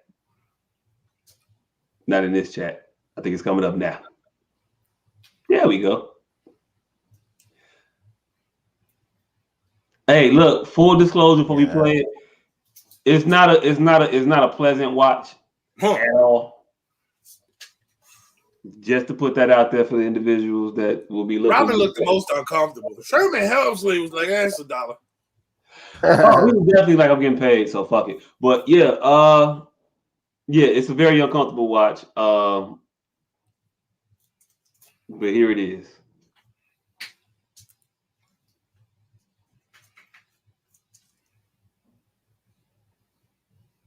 Oh, real quick. This is supposed to be a satire on World Star will play an ad before they play your shit. Damn, when the fuck that happened? It's supposed to be a mocking or a satire of Ted Dance's appearance at the Friars Club. What? This is proof positive that this nigga just does not listen to me at all. What? I don't know what you're saying. What happened? Nothing. I didn't tell me, motherfucker. I was just trying to set the clip up real quick, make sure everybody got the full context. If you did it already, you did it. I might have missed it. I don't need full context. I don't need context. I don't even need sound. I can see that this is some bullshit. Yep. But go ahead and play the sound. You're not tired of it. Oh, hush up. I hate blackface. I just can't get this shit off. Besides, Whoopi done wrote everything I'm going to say here tonight, so it's all right. Ain't that right, you smelly nigga? I didn't write that. Well, you is a smelly nigga. I got some more jokes for your New Year's Eve party there. You're not tired of it. And don't be racially offended, because Whoopi done wrote them for me, okay? Here we go. Go ahead. Black hole. Black hole. You're going to love this. Hey, look at that. What do I loves most about the Whoopi? Oh, yeah. Such a great timing. Yeah. Hey, Robin, what does you call a black rocket scientist? I don't know, A Ted. nigga. Whoopi wrote it. Whoopi wrote it. Hey, did you happen to notice this? No, what this is that? This my mother, Mama Dancing. Why, she done working blackface, too. She must be very proud. Yeah. Now I know you really love me, Ted. You the man. I tell you, you the man. What done happened to Sherman's career? It's really over the end. I want you to give us a kiss, you smelly coghead coon. I love May you. I say something here? Mm-hmm. Oh, you can say whatever you want, you smelly nigga. Whoopi wrote that. That's it, Ted. You didn't know I was going to say that. Whoopi had no chance to write it. I don't accept that kind of language. You can call her whatever you want, but you don't talk to me that way or I'll leave. Well, don't let the door hit you on your big black ass, mama, on the way out of here. Now, where was I? Oh, yes. Now, Whoopi, you is a filthy nigga. I didn't. Yeah. All right, and what was the purpose of showing us this? Rough.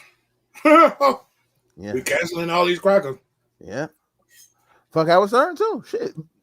Hey, look. Well, Howard Stern has since turned over a new leaf. I don't give a shit. A new judgmental leaf, albeit, but a new leaf in and of itself. But he did that shit. No, well, fuck Howard Stern too, because it ain't like this nigga didn't know before he did that shit that shit wasn't cool. Hey, Howard Stern has a show currently on satellite radio. I think it's on. I think he has a show on Sirius XM. I think he has one of the largest shows, maybe the largest show on Sirius XM. I think it's Sirius. It might be the other one, but I think the one satellite station that didn't go out of fucking business. What is that supposed to mean? He's there now. Hey, since we're here.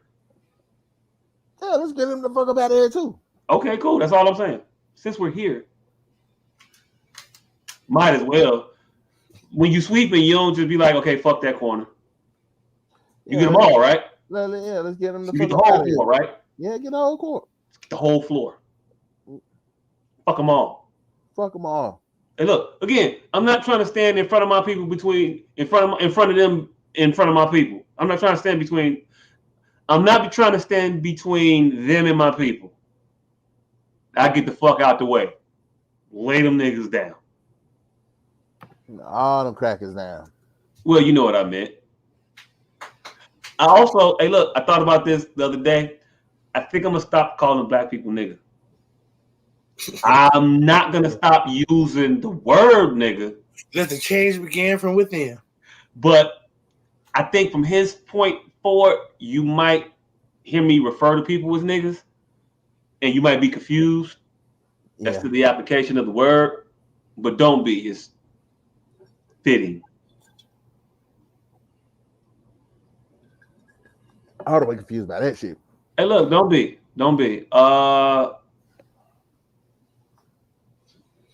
We moving on? I guess Nigga, so. please. Now we can move on. All right, Joe Biden. Joe in the crack pipe. I'm waiting. I want to just say it, and then I want to give our producer a couple seconds to get the clip out. I think she got that Joe's right. been fucking up all week. Joe's been fucking up. Joe has been fucking up all time.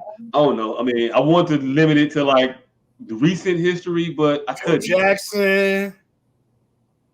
No. I don't even want to confuse. Rogan. I don't want to give it no ambiguity.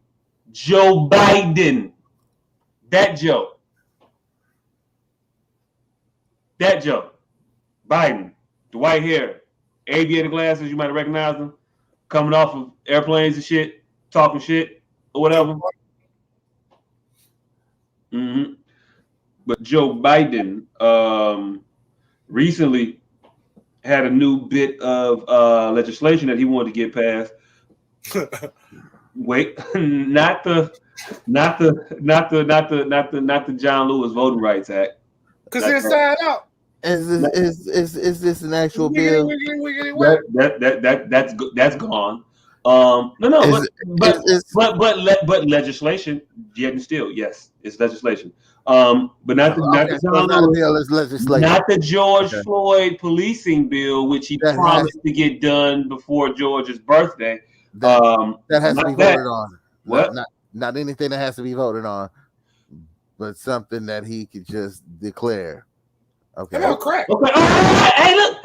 Okay, cool. Let's move on from things he could that needs to be voted on to shit he could just declare. Like he's able to declare right now what he promised in his election to cancel at least $10,000 of student loan debt for.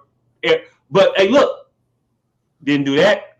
Yeah, I'm waiting for that. I need that. Didn't do that.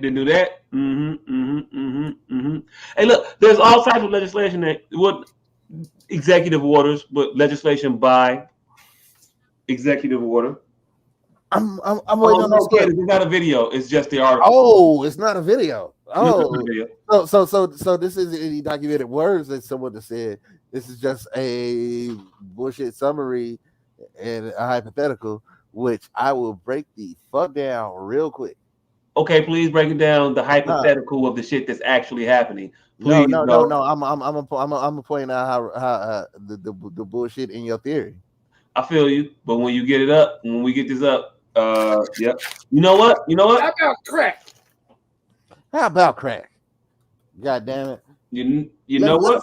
Let's give out safe crack pipes. Yes, that's the plan.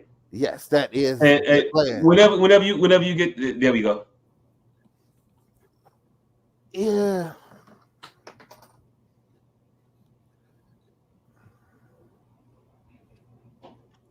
I haven't seen one cluck with COVID, mind you. Huh? I said I haven't seen one cluck with COVID, mind you. Not a one. But I mean, I don't see a lot of clucks though either. But hey, look, I want to read the headline of this article real quick. No, read the actual quote. No. I want to read the headline of the article because it's important to me. Scroll down a little bit because I want people to see it as well. Biden administration denies funding programs that hand out crack pipes to prevent infection and promote racial equity. The $30 million grant program will distribute funds to nonprofits and local governments to make drug use safer and advance racial equality. That's from them. That's what they said before the denial of what they said. But that's what they said. Included in the grant is money to purchase safe smoking kits / supplies. A spokesperson for HHS said included in these kits could be pipes for users to smoke substances like crack cocaine and crystal methamphetamine. HHS said the kits will serve to limit the risk of infection. Typically, users smoke out of glass pipes, which can lead to cuts and sores that become infected. Handing out pipes is also intended to prompt users to smoke rather than inject themselves with substances like meth, which is far riskier. And you got to scroll down a little bit. Well, actually, I got it here. I already got it on my side here too. Far riskier. Last bullet point. It is against the law to sell or distribute drug paraphernalia, including such pipes, unless authorized by state, local, or federal law. So, real quick, for everybody, babe. Real quick. The headline of the article, they deny all of the shit, and then you see what they released in their literature for their program. Now, if you want to go look up the program, you can go look it up, and all of this shit that's in the bullet points is factual. It's all true. None of it is conjecture. None of it is hearsay.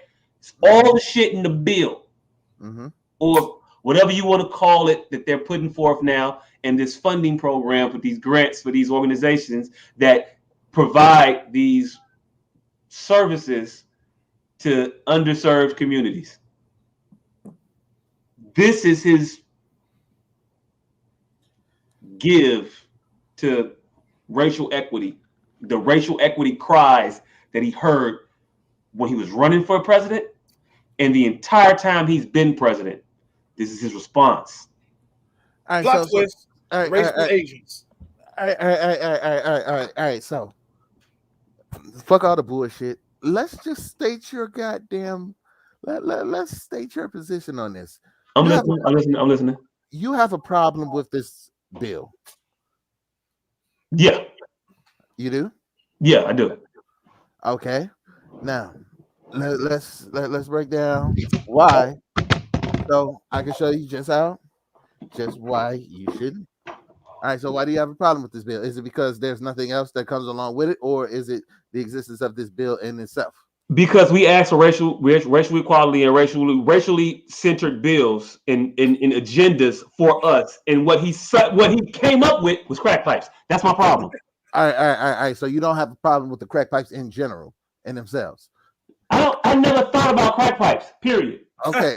Well, you should have, but we're here now. So the crack pipes. You are against the crack pipes, is what you're telling me. I think he's against funding crack pipes as an efficacy of racial injustice and equality. All right. So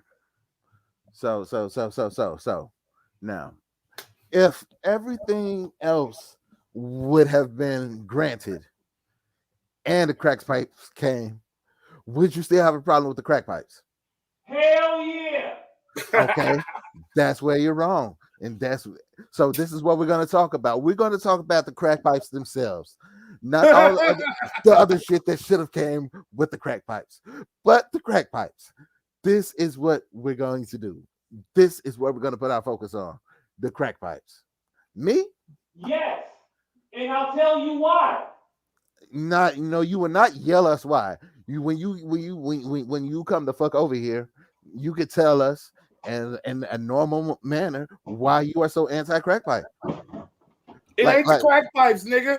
Why racial equality, he's like, you know what, niggas, crack pipes. All right. Hold on. All right, Jacques, shut the fuck up for a second. So, nigga with no name. If we got had all the racial equality and crack pipes, you wouldn't have a problem with the crack pipes. No. Okay. All right. So me and you, we agree. This Okay, guy on the other hand, can I tell you what? I don't want to yell. I don't want to yell it to you. Hold on. The problem with the crack pipe. I want to tell you. Hold on. I'm bringing you in. All right. So me and the nigga with no name, we have no problem with the crack pipes. Hold on. Wait. No racial problem with the crack pipes. I would have a fiscal problem still with the crack pipes at that point. All right. So you're anti-government crack pipes at all points. No, just last on the list. Okay, like I understand that right. there is a need to save those 17 clubs. I understand the need for saving those 17 clubs, just not now. And I don't think all 17 of them are black. I think like 7 of them are black. But hold on. You asked me the question a long time ago. Nigga, I'm gonna get to you. I'm gonna give you a clear fucking lane. All right, we just establishing everybody's case. Nigga with no name says that as long as we got everything else, he's cool with the crack pipes. After everything else, but still, crack pipes are good. Yes. I feel like crack pipes are good. Jacques feels like no matter what the fuck else has happened, if we'd have got reparations, if we'd have got white slaves, still at the end of the day, no crack pipes. Now, speak on why you're against the crack pipes and the crack pipes only. Go. I have an issue with the crack pipe incentivization. I have an issue with this in large because it's being targeted. It's incentivized for programs to operate in. I stop you right there already because I don't think you even believe that there's a such thing as piped induced crack smoking. I think you're putting the cart before the horse. I don't think that's not alive. That'll make a new cluck. I don't think that's how it works at all. I don't think you're incentivizing crack smoke with pipes. All right. Are you decentivizing it? No. Okay. All right. Cool. I'm upset with. Let's agree with these crack neutral positions in our community. Yeah, everybody at this point should have a crack stance. And it crack at best crack neutral, but in my opinion, when you incentivize programs like this to operate in minority areas, when you want to go and give and put safe injection sites and give the priority to minority areas and give drug paraphernalia usage, just drug paraphernalia, period. Give drug paraphernalia out to people and incentivize and prioritize the distribution of these things in my neighborhood. I have a problem with it. I don't want to fuck around and have a crack house in my fucking neighborhood. Do you? Put that shit in fucking Beverly. Put a fucking crack house in Lincoln Park or on the Gold Coast somewhere. Don't put that shit in Auburn Gresham. I don't want that shit. Put that shit over there somewhere. Because that's what we're talking about. He's putting a crack house in your neighborhood and saying it's for the benefit of the community. Am I wrong? Is that not what that is? I think those houses are located where the highest usages of the drugs are. Yeah. So I don't think that's him putting it there. I think that's the crackheads putting it there. Yeah. No. There's no neighborhood in America that is 4 crack pipes away from being a crack house. What do you mean? Just man, it's cool to joke. It's cool to joke and shit. It's cool to joke. But at the end of the day, you gotta stop joking. All right. At one point, is it not funny no more? He's literally saying, "Don't put a crack house in your neighborhood." All right. So let's work then. I'm incentivizing it. I'm not incentivizing it nowhere else. The crackhead that crack will travel. No. Crackheads are going Hold on. to get some free shit. No. Crack house, a crack implement distribution center. All right, now let me work. Matter of fact, I'm finna mute you so that you don't start yelling in the middle of my point. Okay, so here's why. Here's why you're fucked up.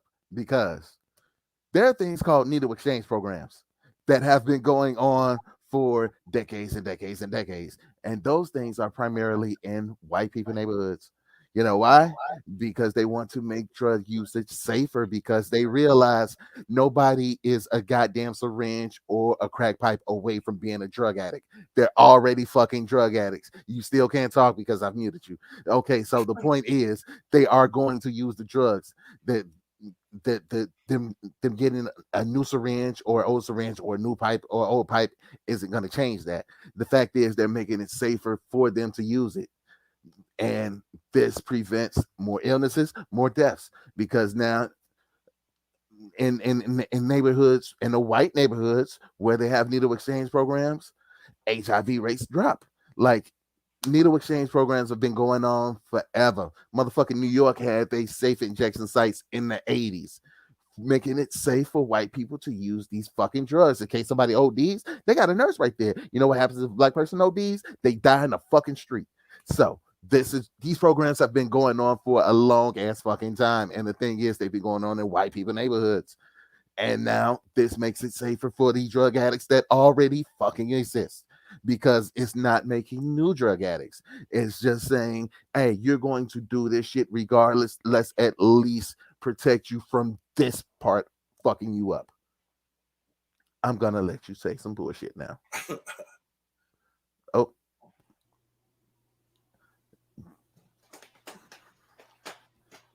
Now tell me where I'm wrong. The needle exchange programs were implemented because of the dangers associated with intravenous drug use. Mm-hmm. Not because of the drug use, but because of the dangers associated with the intravenous drug use, such as diseases they transmit from those intravenous drugs and using those needles. And that was a fucking huge problem, because heroin didn't cause AIDS or HIV, but you sharing the heroin needle with a motherfucker who got AIDS or HIV spreads that shit around, and that's a bigger societal problem. So that's why they started those exchange programs for needles. Now, crack pipes. Yes, diseases are exchanged. Herpes, motherfucker, cold sores, shit. What are we talking about, nigga? Huh? You saw it in the bullet points. Infections, cut-related infections, and to keep niggas from using needles. Here, smoke your crack, cause we don't want you shooting up your crack. Mm-hmm. Do you think the reason that they shooting up their crack and not smoking it is for lack of smoking implement? No, but maybe I can tempt you to smoke crack. Thank you. Period. What? Maybe I can woo you back to the crack smoking side with free range crack smoking implements. Right. Like if you gotta pay, do you think that's possible? If you gotta pay, I'm over down there that's kind of an expert in this. Do you think that's possible? Yeah, I think motherfuckers got their motherfucking style, and niggas just gonna style they style, however you style it. But I'm not gonna be in the arm and because shit, you gave me a pipe that I stepped over 7 times. You know I started smoking this shit with a pipe, and you know what? When the motherfucker hit me with that shit in the neck, I ain't never been to a pipe since. Hey. Here's the caveat. I have seen several clucks smoke crack until they can get to their needle. No. I've seen several clucks. Like, I'm gonna do this crack. Crack isn't my drug of choice, but the heroin right now is killing people. So I'm gonna smoke this crack until the heroin is back good. I have seen that several times. All right, and also, all right, now, if a motherfucker has to pay $2 for a needle, or get a crack pipe for free, they gonna go to that crack pipe 9 times out of 10. Or 9 times out of 10, they gonna go to the needle. No, because hey, after 5 hits with this goddamn after 5 hits with the goddamn crack pipe, it's like you got a free hit. Nigga, it's know an like awful lot about crack pipes. I'm saying. Why would you just take that same crack and shoot it? Because you got to pay $2. You got to pay extra $2 for that shit. Yeah, but it's $2 better. Is it? Is it? Is it? Hey, man with no name. Is it? Really? Man with no name. Is it? No, intravenous use is always better. Okay. Hey, but is it $2 better, right? Yeah, but is it? But is it 4 out of 5? Here's the thing: when you talk about cocaine as far as heroin, the staying power of cocaine don't make it worth the pains and associated troubles with intravenous use. That's why they don't do that shit. So, a crackhead gonna be a crackhead. A dope fiend gonna be a dope fiend. Now, again, the only circumstance you can get, never the solution the problem will solve. No, I don't agree. The only circumstance, never this solution the problem will solve. No, I don't agree. That's the only time is there's a window where there's some bad junk on the scene where these free crack pipes will come in handy. Like niggas won't like, oh, it's crack pipes around the corner, fuck it, I'm gonna smoke these rocks until they clear this shit up with the dope. Are we? Hey, look, are we just shooting him a little bit of bail, man. Just a little bit. Are we in one of those times? I agree. Are we in one of those times? Because last week you told me when they start dying is when these motherfuckers be like, hey, yo, look, give me that shit. That's what you said. Look, I'm just shooting him a little bit of bail, man, because there's really not a good reason for these crack pipes. Like, thank you. That's all. There's no reason to shoot bail in this. There is a reason for the crack pipes. No good reason. Yes, there is a good reason. Yeah, there's a good reason to fuck up our neighborhoods even worse. That's what the fuck it is. It's the plan. No. Hey, look, if you think eugenics is real, and you think that motherfucker, if you think eugenics is real, and you believe in conspiracy theories, and you believe a man is a motherfucking threat, and you believe in this shit, and you believe in white supremacy and all this other shit, why don't you believe that they're gonna bring their motherfucking super trooper soldier, the only motherfucker that they can have around them, but that ain't been tainted with their shit for some odd ass reason, to give you niggas crack pipes? Hey, look, Dr. Umar dropped. hey, she said he moving to Indiana, he don't care. He need to care because he gonna care soon. Hey, look, I'm pretty sure crystal meth is the drug of choice in my area. So, hey, look, ain't gonna be a car antenna around that motherfucker. Hey, it will be if they get free crack pipes. That is very dated my shit. Very dated. It is. I know. Who the fuck got a car antenna? I do. Fucking still. Wait, you got a car antenna? Yeah. What do you think the little thing, the little metal thing, the little black thing on the top of my hood is? On the top of my car. Okay, all right, cool. You know what the fuck I meant. And they can smoke. You can smoke out that shit? It meant bring that off the smoke out of, fam. You know what the fuck Hey, look, don't be. You acting like a real Democrat right now. Nigga, you not finna get your jokes off if we can't get our joke. If we can't get our happy free crack pipe jokes off, you can't get your they still smoking metal antennas, crack pipes. No. Fact of the matter is, these crack pipes ain't making crackheads. Crackheads is there. Let's at least keep crackheads safe. Hey, one thing I will enjoy is the remixes that happen around these centers. Crackheads make the best songs when they're happy. Nigga. Oh, cracky day. Oh, cracky day. Yeah, I can imagine all the remixes that's going to happen around these facilities. I don't know. Speaking of remixes, I don't have no remixes. Oh, I'm as high as I can be. Shit. Shit, y'all talking about the Jackson State shit? Hey, we can talk about that shit. All right. Jackson State. All right, so Deion Sanders decided that he's tired of kicking it with these niggas.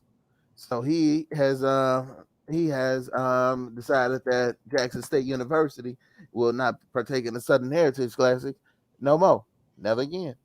There's a difference between being busy and working. And Dion don't like being busy, apparently. All right, so first of all Jackson State is getting a lot of goddamn shine because since Deion Sanders has been coaching, and it's been supposedly he went there to coach so that he can bring a lot of attention to the HBCUs. Mm-hmm. But now that he's actually getting attention, it was like, hey, you know what? Well, fuck you niggas. Is this the shortest path to an NFL coach?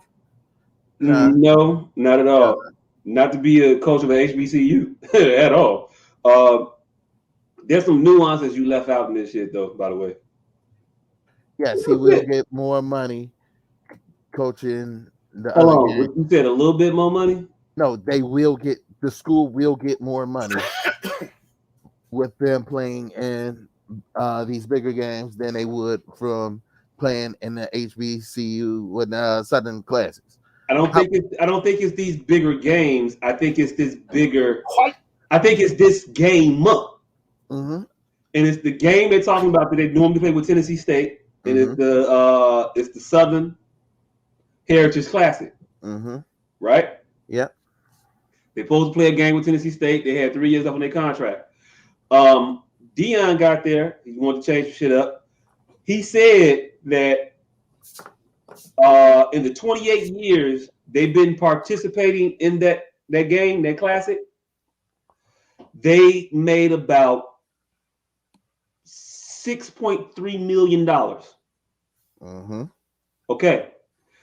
In his new deal that he got, and which is the reason why he canceled the game with Tennessee State, because the new deal he entered into, the scheduling has a conflict with that Southern Heritage Classic, and so he made a business decision to say, well, you know what, I'm going with the other circuit, because first 2 games, mm-hmm.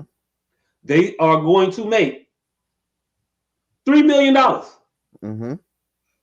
Now, hey, look, just in case you might have forgot, they made 6.3 with the Southern Heritage Classic mm-hmm. over 28 years. Mm-hmm. Year 1, $3 million. Fam, some shit's just stupid. All right, and let's break down. All right, let me ask you 2 questions. Please do. In the 28 years where they only made, what, $6 million? How much did the players make? None.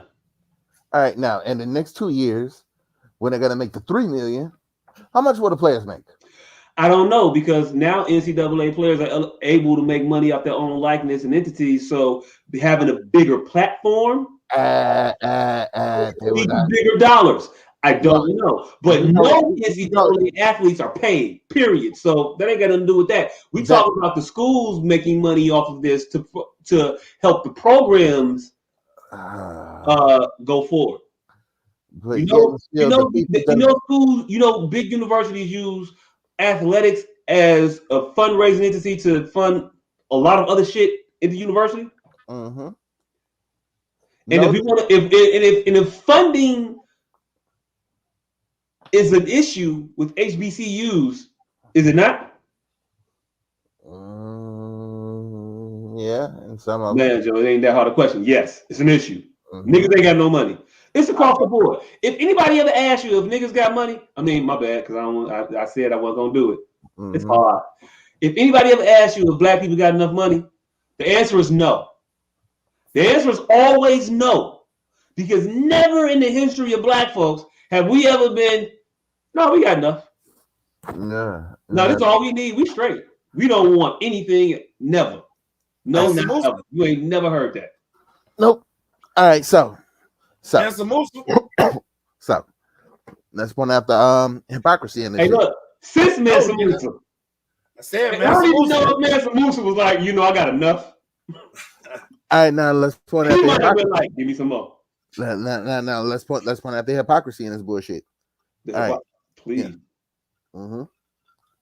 Now, Jackson State does have a bigger platform than all of the other HBCUs, right? Because Deion Sanders is there, right? I mean, that goes without saying. So, yes. Jackson State's football team has a Yes. bigger platform than other HBC, because Yes. you're Okay. you're not usurping. Motherfucker. What? I was answering your question. Yes. Still. Yes. You Oh, you answered the do question. want a basic tore down answer. All right, cool. I got Yes. you. Yeah. Yes. All yes. right. Jackson State's football team has a bigger platform than other HBCUs. Therefore, more media attention. Therefore, more spotlight. Therefore, more opportunities for branding and for money. Now, instead of, if this was supposed to be a whole united, we finna bring HBCUs up, he would use that bigger platform that he has to shine light on another HBCU by playing this Southern Heritage Classic that is already popular amongst Black people. This brings a major spotlight, and the whole pageantry of the shit is better than any other college football game out there. So with his additional attention, that game would get bigger. Therefore, this other HBCU team would get bigger, which a bigger spotlight on them. The other HBCU teams, the one nigga teach two niggas, two teach four niggas, them niggas teach four niggas. Now, instead of doing that, Deion Sanders is like, yeah, nah, fuck that shit. Just look at us. So we're gonna play these white teams so that we can get bigger, and we don't give a fuck about giving shine to other motherfuckers. It's like this whole shit is the 95 S.O.S Awards. Now, instead of Outkast going on stage saying the South got something to say, Deion Sanders just went up there and was like, Outkast got something to say. Fuck everybody else in the South. It's just us. Look at us. He went the Suge Knight route of, if y'all don't want these other HBCUs dancing on the sidelines, playing old Michael Jackson songs, come to Jackson State. That's what he was. Instead of saying the South got something to say, he's just saying come to death row. But was it Outkast's responsibility to be so altruistic? See, but if Outkast did not put on for the South, chances are, well, I ain't gonna say chances are, but we don't know. There might not have been a T.I. T.I. might not have got that shine. And if T.I. didn't get that shine, there might not have been a Future. There might not have been Amigos. Outkast saying the South got something to say changed the platform and the view. Woulda, coulda, shoulda. Hey, look, can I? We'd all be drunk. I have a response real quick. We are about to maybe real quick, maybe not real quick. Maybe real quick, maybe not real quick. But real quick, did the Outkast, I'm old as fuck. did Outkast stick to the regional Atlanta Hip Hop Awards? No. Did they stick to the Greater Georgia Metropolitan Area Hip Hop Awards? No, they went to did they branch out into other territories in order to represent the South in a greater way on a bigger platform to say, hey, the South got something to say. Mm-hmm. Much like a primetime Deion Sanders could be saying, hey, we're gonna put Jackson State University on a bigger platform to let that the country know, let the rest of these NCAA colleges know HBCUs got something to say. One might say you can't never do that if we don't never get in those platforms and get in those arenas and play those games against these teams and show our prowess. But I can't play them if I'm just playing you. And also, real quick, Deion's stance in it wasn't that, man, Joe, just nigga shit just too small for me. I don't even want to do it. That's literally what he did when he pointed out the money. The stance is that what he said, if you read the article, was that there's a lot of money being generated from these games. It's a lot of motherfuckers at the table eating. Mm-hmm. But every time we go, we walk there, we limp back. Now, why would I continue to go walk there, extend myself, and limp back while I'm making all this money for these other motherfuckers? I'm making this money is being made for entities that are not Jackson State. This revenue being generated is not being seen by the students of Jackson State. So if these dollars aren't being realized by these black colleges, who are they being realized by? That's the technology, brother. But when you get a motherfucker who is on a platform and at a level where he ain't got a cow toe to that shit, I don't need to, because I can go back to the NFL Network and make more money than I'm making down here right now. I can go. If I really wanted to go, I can go get an assistant coach job in the NFL. If I really, really wanted to. If he really wanted to put the effort to do that, I think he could be a coach in the NFL right now. An assistant coordinator somewhere. I think he could be. If you tell me that Deion Sanders is going to be a defensive backs coach somewhere, I'd be shocked. I'd be surprised. So I don't think it's about the money for him. I don't think he's being selfish in this. I think he's looking out for the betterment of his people. And his people being us, and his people being the student body of Jackson State, more specifically the football team, but the student body at large. One would say old school players to new school fools. Yes. And wow, and since you're talking about Jackson State declining the Southern Heritage Classic to jump up like kangaroos and keep jumping like kangaroos. Now, if them staying out of the Southern Heritage Classic to play this other game is supposed to bring them more shine and for them to increase the common denominator, the nigga numerator, never the who the hater, who's the cousin to your people. And I'm sorry that like Atari is the cousin to Calico, Vision, Puerto Rico, and now we back on the street like Chico. If this is supposed to bring them up a level, 5 seconds to name who they're playing instead of playing the Southern Heritage Classic. Somebody in Alabama. I don't know. I don't Virginia care. Tech. I don't care, nigga. This $3 million. $3 million. That lets me know the platform is bigger. It's not. The platform is not bigger. The school $3 million. The school they're playing. How is it not? The school they're playing is not. Provide $6 million by 28 real quick. Nigga, shut the fuck up. Listen, you can't talk over me in respect to your question to be answered. If the platform is not bigger, this is not going to get them more shine. The fact that you don't even know who the fuck they playing against lets you know this is a game that nobody will ever pay attention to. The people would pay attention to the Southern Heritage Classic. They are not going to pay attention to Jacksonville versus Arkansas Pine Bluff. Fam, you finna tell me that $3 million over the couple 100,000 they were gonna make? Because let's be 26 million divided by 28. I'm not really that good at math, but I'm gonna tell you that in my opinion, I'm $225,000 something around the parts. I don't know. I didn't get a calculator out. All right, let's put it like this. I've seen the Southern Classic. I've seen HBCU versus HBCU on ESPN too. This nigga don't want to admit. And I'm fuck it for tonight. Tomorrow I'm gonna start that. You arguing like you're arguing more. So you telling me that You telling me that they can't shine? They can't get no shine with this $3 million they're gonna get? Because that'll buy a lot of turtle wax for them helmets. A lot of turtle wax for the helmets. A lot. They'll be reflective as hell. You're speaking new uniforms, some shiny cleats. You're speaking more money for the slave owners. Congratulations. What slave owners? We talking about HBCUs. Nigga, we're talking about a college. First of all, we're talking about a college football organization that the people who actually do the work doesn't get paid, which is literally the definition of slavery, nigga.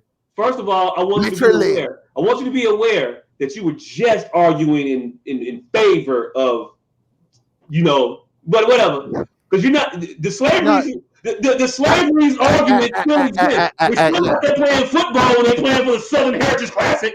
They still not getting paid for the Southern Heritage Classic. Yes, so, yes. What the fuck is you saying? Okay, so you talking louder doesn't make your point any less wrong. That wasn't the point, but yeah. Yes. The school will make more money. Your argument is that the school will make more money. Your argument is that the slave owners will make more money playing this game than playing this other game. So this other game, the one that is more profitable for the slave owners, is more important. Okay, so look, pick the same cotton and generate less revenue for the slave owner. Yes. So, in order for a better, like I told you, what's your slave analogy? Louder doesn't make your point any less wrong. Man, Joe. Okay, you can take. You undone talking. My bad. I wasn't. That's why the words were still coming out my mouth, my nigga. So your argument is that the slave owners will make more money.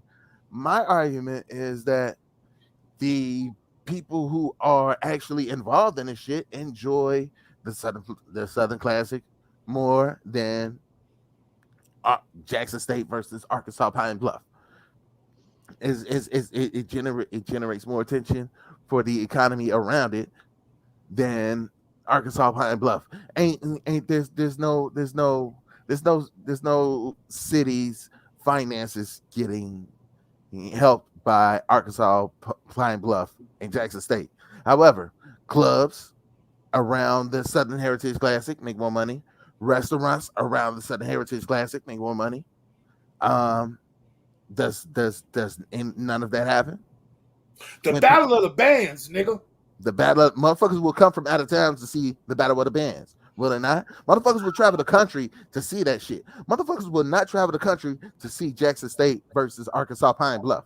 How does that benefit any of the students from any of these schools? If the students throw a party. This nigga want to throw a party and kick does that and not make $100,000 and not go to the other shit and make the $3 million right quick? I mean, your logic is a motherfucker. Logic is a motherfucker. It is. And yes. Sometimes those students have to sacrifice to build up the diaspora. No. But are they though? I don't give a fuck. But are they though? If the schools aren't realizing the money, where is the money going? And that's Dion's larger point. Where the fuck is the money? They had this shit at Soldier Field like 2 years. What 2019, 2018? That's at Soldier Field. That shit was done every 6 years, nigga. Huh? Like every 6 years it'd be at Soldier Field. But it was just there a few years ago. Is all I'm saying. But the point is, Soldier Field's an NFL stadium. They weren't selling them tickets at $10 a piece. Where did the money go?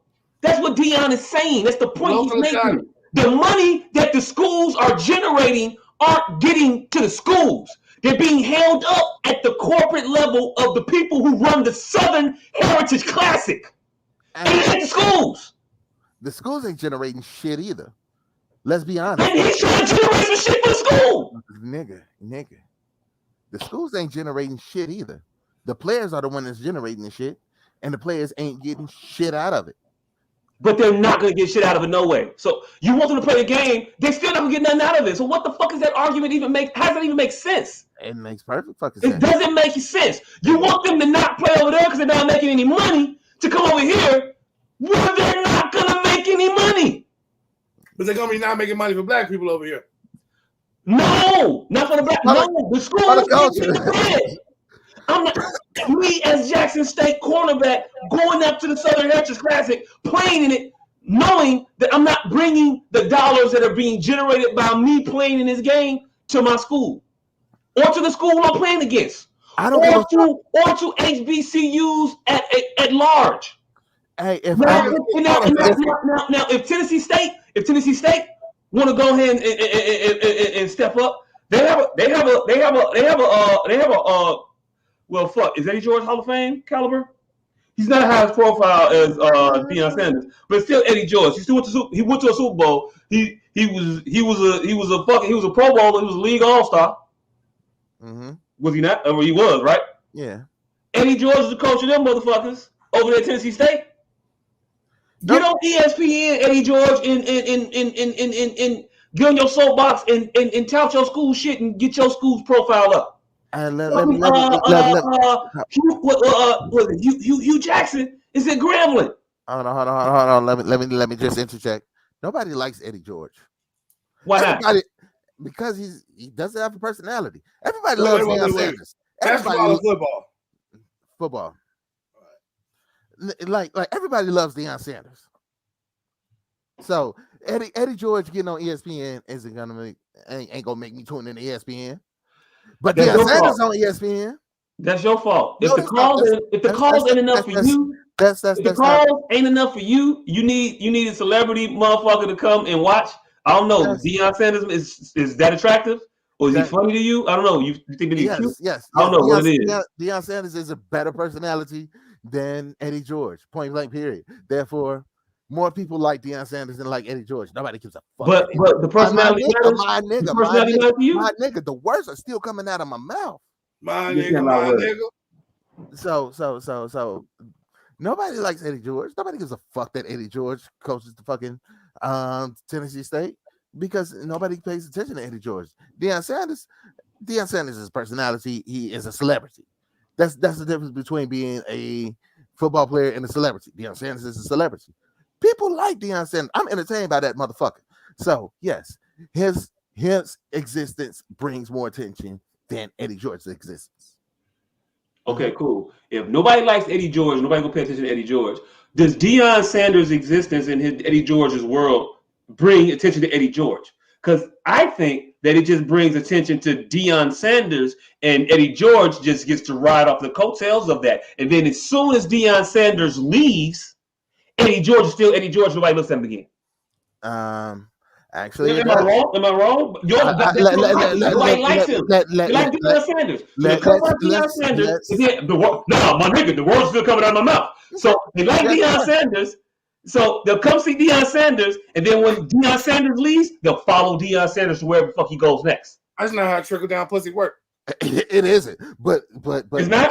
Can I answer? Some people invariably will stay. Can I answer? All right. Okay. So now, if 100 people tune in to watch Deion Sanders, and they see Eddie George is against him, and one person watches it, be like, "Hey, that Eddie George motherfucker ain't that bad. Let me watch them again." Did Eddie George not gain a fan because of Deion Sanders? Is that worth Deion passing up the $3 million over the next 2 games? Yeah. Well, it's not to Deion Sanders. Is it to Jackson State? Clearly. Is it to Jackson? Clearly not worth it to him. Is it to Jackson State? No, it's not worth it to Jackson State. Okay. All right, cool. However, Eddie George, though. Is it worth it to Eddie George? Yes. And now did Eddie George need to do the next best thing and get his shit together? Because if you just relying on one motherfucker, my bad, that was a question. Y'all don't want to answer. You keep going. No, go ahead. Come to death row instead of the South got something to say. Exactly. Exactly. You Deion Sanders is on full come to death row. And no. Eddie George, you go on Sports Center and raise his profile. No. This is the instead of saying the South got something to say, pay attention to me. And Deion do it for you. Deion do it for you. Don't worry about it. Deion do it for you. I know you think Deion's is all powerful and can do everything, but they can't just do everything. Nah, first of all, you spelled his name wrong. Make a wish. First of all, he spelled his name wrong. He's not a real authentic Deion. Hey, look, some people would say you spell your name the girl way, but that's neither here nor there. Hey, people are wrong all the time. That's why we have this discussion. So you peep that. And see, but the fact is, all right, so I feel like yes. And for Deion Sanders, the Southern Heritage Classic isn't worth it. For HBCUs, him staying in the Southern Clip in the Southern Heritage Classic gives them all a better platform. And like in the words of the poetical Sean Carter, if every nigga in your clique is rich, your clique is rugged. Nobody will fall because everyone will be each other's crutches. Mm-hmm. Instead of pulling everybody up, Deion Sanders is like, fuck it, I'm Jay-Z. You Gotta follow they say Jay-Z's you made words, it you whole follow Jay-Z's actions. right. Instead of following feeling the Jay-Z, he followed Kingdom Come Jay-Z. Yeah, so you made a whole. Okay, we'll make another one. Hey, look. I also heard Ho say, I can't help the poor if I'm one of them. So I get rich and give back. To me, that's the win-win. Yeah, but So- until you give back, you just getting rich and saying fuck them. So, is it Little Shorty lost or your voice? See, that's the problem with I guess it depends on who you ask. that is the problem with the rap, because eventually you will become your own enemy. Your words will eventually contradict at some point. It's like the Bible. Keep writing, you're gonna fuck up. You go fuck up. You have no choice. There are but so many words. See, so yes, Deion Sanders needs to be more like Reasonable Doubt Jay-Z instead of Unless like Kingdom Come Jay-Z. Yeah. Hey, Unless like Watch the Throne Jay-Z. Hey, look, Deion, don't listen to them two motherfuckers. One don't even really care. One, he just confused. Do the shit you doing, because you're doing the right shit. And Eddie George can go get him a deal and make $3 million over the course of 2 games with Tennessee State as well. Here's my only opinion of the matter. I'm pretty sure everybody in HBCU could do the exact same thing in that particular conference. So why does it exist? Its existence, I think, helps my diaspora in some shape or form. I just don't feel like doing the due diligence to argue with either one of you motherfuckers right now.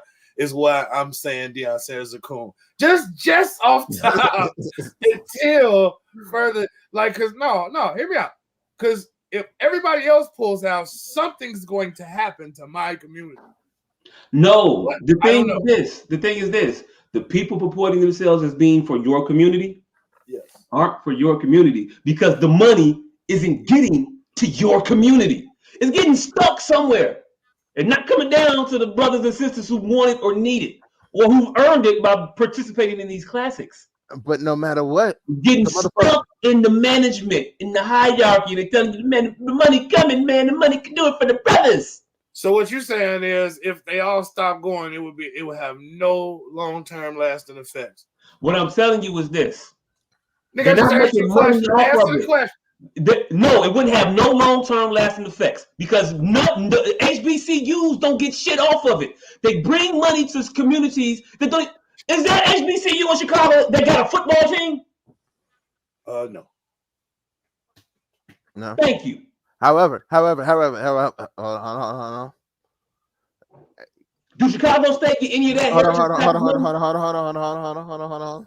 on. Do any students decide to go to HBCUs because of these football games? Yeah, some. Okay, yeah. Okay. All right. Okay. So it does have some benefits. Hey, I think you might go to a HBCU more so because the stadium just got redone and the motherfucker is immaculate now. I think you can attract more of a higher caliber athlete because we got our weight room upgraded, because we can afford to now what we couldn't before. No, you want to keep these HBCUs. They're still HBCUs. That would not bring more attention to HBCUs. That would Jackson State getting more attention, but playing on a bigger platform is bringing more attention to HBCUs. No, that would not bring more attention to HBCUs. That would bring more attention to Jackson State. Jackson State's what? It's an HBCU. Yeah, HBCUs on that platform. Maybe motherfuckers will say, "Damn, HBCUs got something to say." No, we didn't know it until these motherfuckers came and proved it. You can't tell me how good you are just playing with y'all.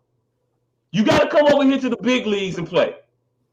Okay, yet again, you talking louder doesn't make you less wrong. All right, so my nigga. So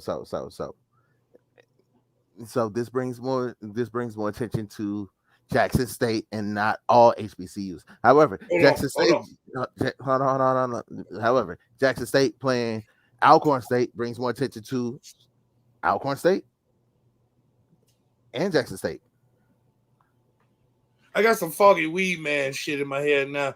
I think something about these games has something to do with people not knowing HBCUs even existed. Something about that. Could be right, could be wrong. Y'all fight about it some more.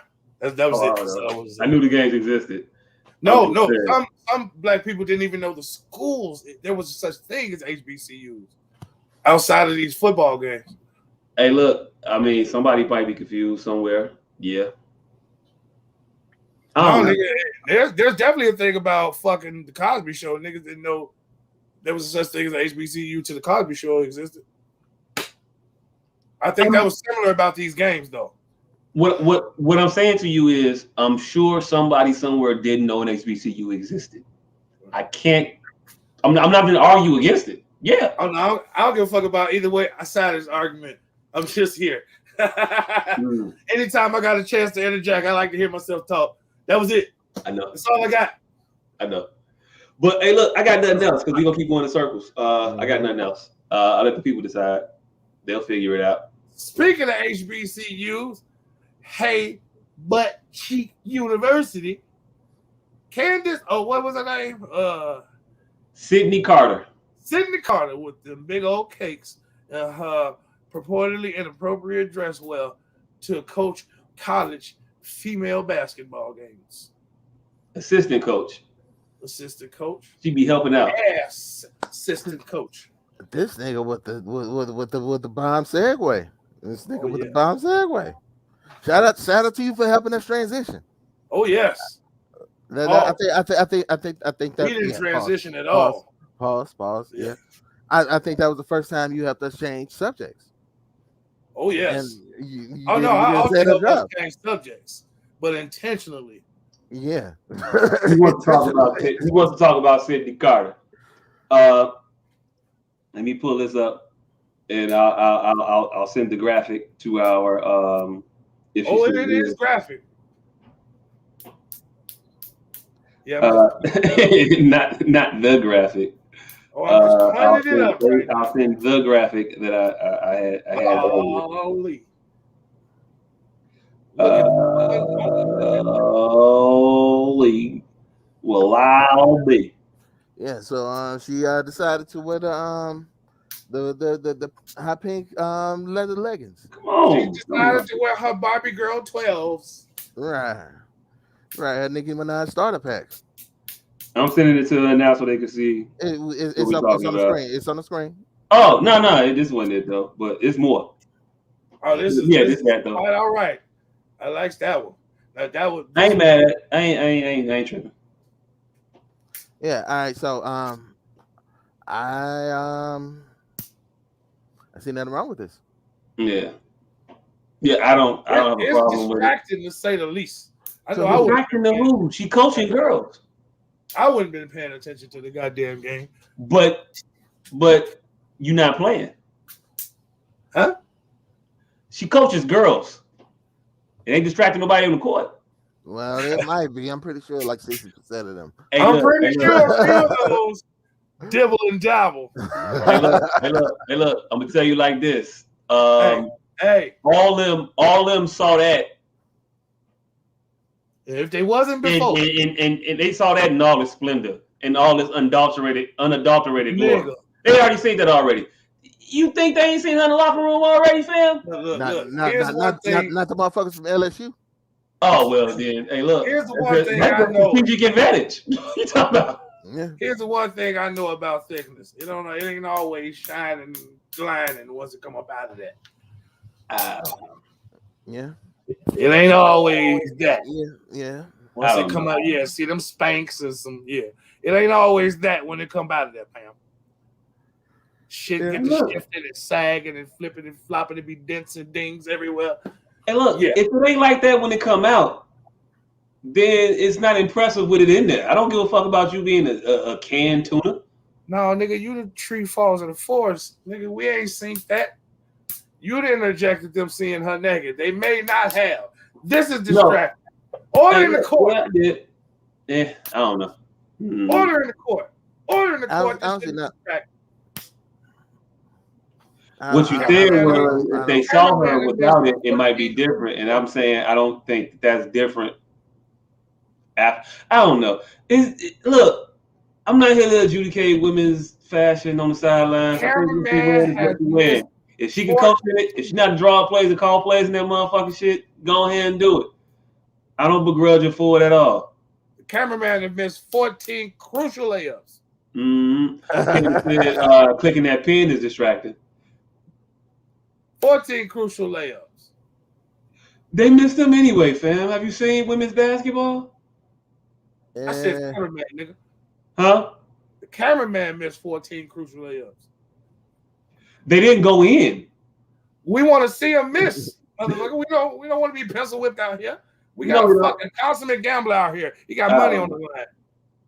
I do, and I'm mad that this goddamn Golden State game is a fucking blowout. Oh yeah, they down by 30 now. And the fucked up part is they started out up 11-0. Yeah, it was a blank. I saw that earlier. But I mean, hey, look, they on the bench right now. Steph got that I ate shit face. Yeah, now if this Kentucky coach was on the sidelines, I would give more of a fuck. No, you wouldn't.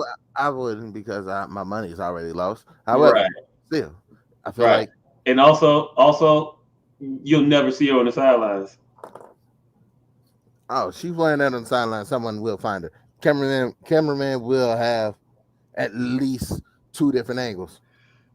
Oh no, I see assistant coaches on the floor all the time. They don't really move around too much. You ain't seen You ain't seen coaches built like that, nigga. I don't know. I don't see them on TV. Nigga, take if Tex Winners was built like that, and if she was in Tex Winners' spot, nobody would know who Phil Jackson was. Hey, look, full disclosure, I didn't know who Tex Winter was for a very, very long time. Mm-hmm. And then I heard his name, and I didn't see that motherfucker for years. But if she was there instead of Tex Winners, you would have known. I wouldn't know. I would have known, but I wouldn't have seen her all that often. I'd have been Googling her after the fact. Oh, you'd have seen it. Mm-hmm. Shit, what else happened y'all want to touch on? Y'all care about Alvin Kamara fucking up? Nah. Yeah. Running back from the Saints went to Vegas for All-Star weekend or Pro Bowl weekend. Ended up getting into a fist fight with a motherfucker, and then him and his boys stomped the dude out, knocked him unconscious, fractured his face. All outside of a Las Vegas hotel elevator.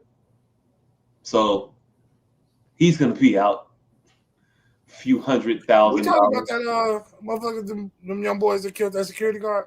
No. They just beat up a guy at the elevator because he wanted to get on the elevator.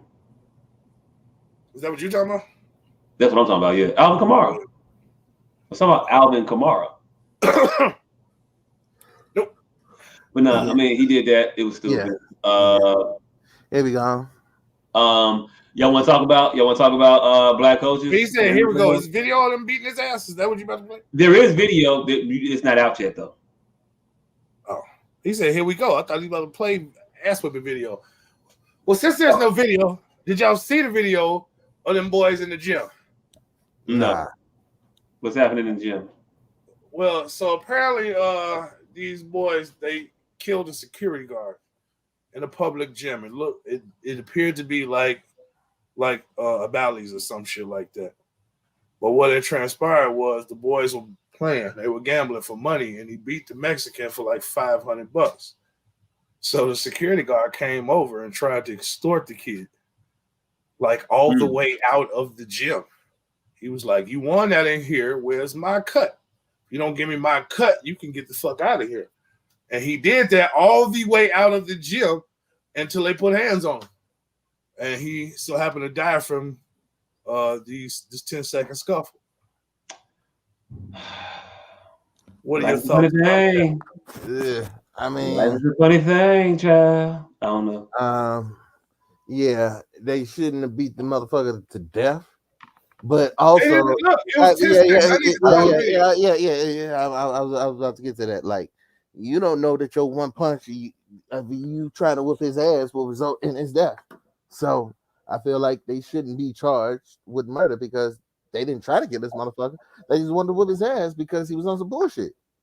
Yeah, I mean, they might hit you with a manslaughter or something, though. Yeah. But like, I feel like they was within their rights to whip his ass because he was on some bullshit and trying to extort them. Therefore, you defended yourself against a crime. However, I don't think you can physically defend yourself against attempted extortion. You can. No, extortion is basically a motherfucker asking you for money. It's legally you can't. However, but that's what we're talking about. Oh, we're talking about legally. All right, well then, yeah, no, you can't. I mean, these niggas, they are arrested, right? I don't know the extent of it. Yes, they were all arrested. Yeah, this is a legal matter. They're arrested and charged. I don't know what they have been charged with. But I was just asking you guys, what do you feel they should be charged with, if anything? Manslaughter. Manslaughter works because they could have just told that nigga no, and then once he's won, then they could have beat shit out of. Now, if it was mutual combat, then it was essentially mutual combat, for lack of a better term, because he was being aggressive in escorting them out. So it ain't like there's no essentially mutual combat. It either is or it ain't.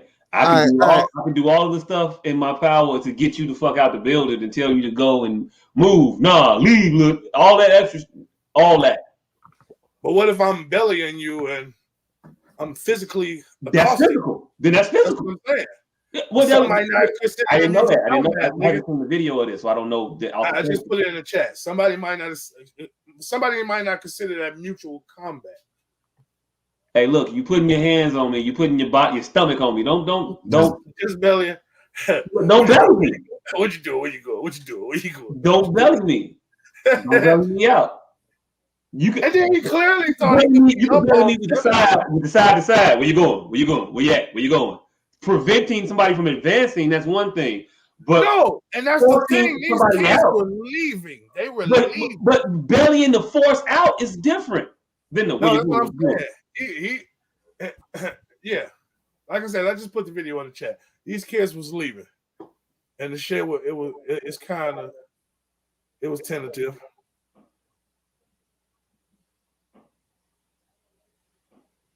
How about I don't know? We want to watch the whole.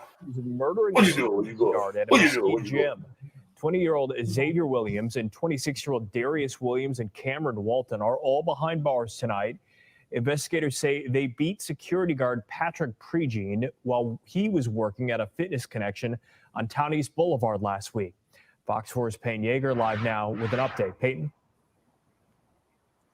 Blake, Mesquite police tell me the suspects took off after Pregene was assaulted, but yesterday one of the suspects turned himself into Mesquite police. The other two suspects were caught in Georgia. Meanwhile, today Pregene's funeral was held here in Dallas.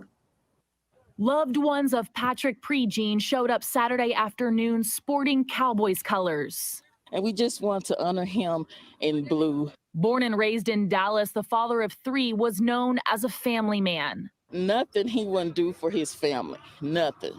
Now the 43-year-old's family is broken. It really bothers me, and I'm trying to hold up right now from crying because a great man, a great father was lost behind senselessness. 1 week ago, Pregene was attacked while on the job as a security guard at Fitness Connection in Mesquite. According to Mesquite police, there was a physical altercation inside the gym between Pregene and multiple men. Police say Pregene was assaulted, and when paramedics arrived, Pregene was unresponsive. He later died at the hospital. Meanwhile, his attackers took off. I'm just thankful I have the peace in my heart now that his fugitives have been captured. Hours before Pregene's funeral, investigators announced Friday 3 men from Georgia were arrested in connection to the murder. We have closure now. Investigators say 26-year-old Darius Williams turned himself into Mesquite police Friday. 20-year-old Xavier Williams and 26-year-old Cameron Walton traveled back to Augusta, Georgia, but were also taken into custody Friday. Michelle Hall, Prejean's cousin, is left wondering why the three men didn't just walk away. He was, a gentle giant. I mean, he never showed any anger or anything. Police aren't releasing exactly what led up to the altercation, but investigators can confirm they did identify the suspects from a video posted online. The video appears to show Prejean kicking the men off the basketball court when he was attacked. Mesquite PD isn't commenting on the video at this time. Fox 4 has viewed the video but is choosing not to show it. No matter the situation, nobody deserves to lose their life. It's a video that's hard for Breonte Jackson to watch. Now she says she's focusing on the time she had with her cousin. Very, very blessed. I just put the actual video in the chat. He was a part of our family. Well, wasn't that pointless? 4 minutes of my life. I skipped through it. They had stills as a skip through, goddammit. I just put the actual video in the chat, goddammit. The actual video.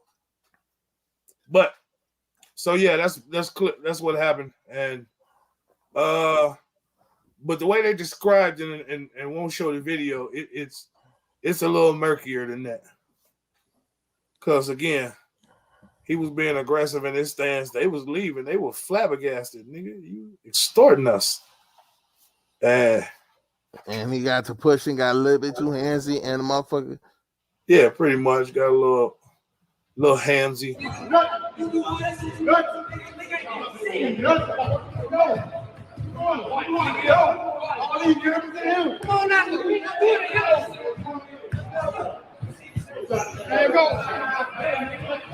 All right, so he good so far. See him pushing out the door. Hey, bro. Hey, go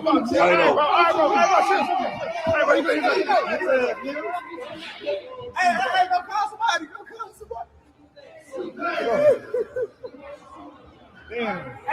Hey, go call somebody, man.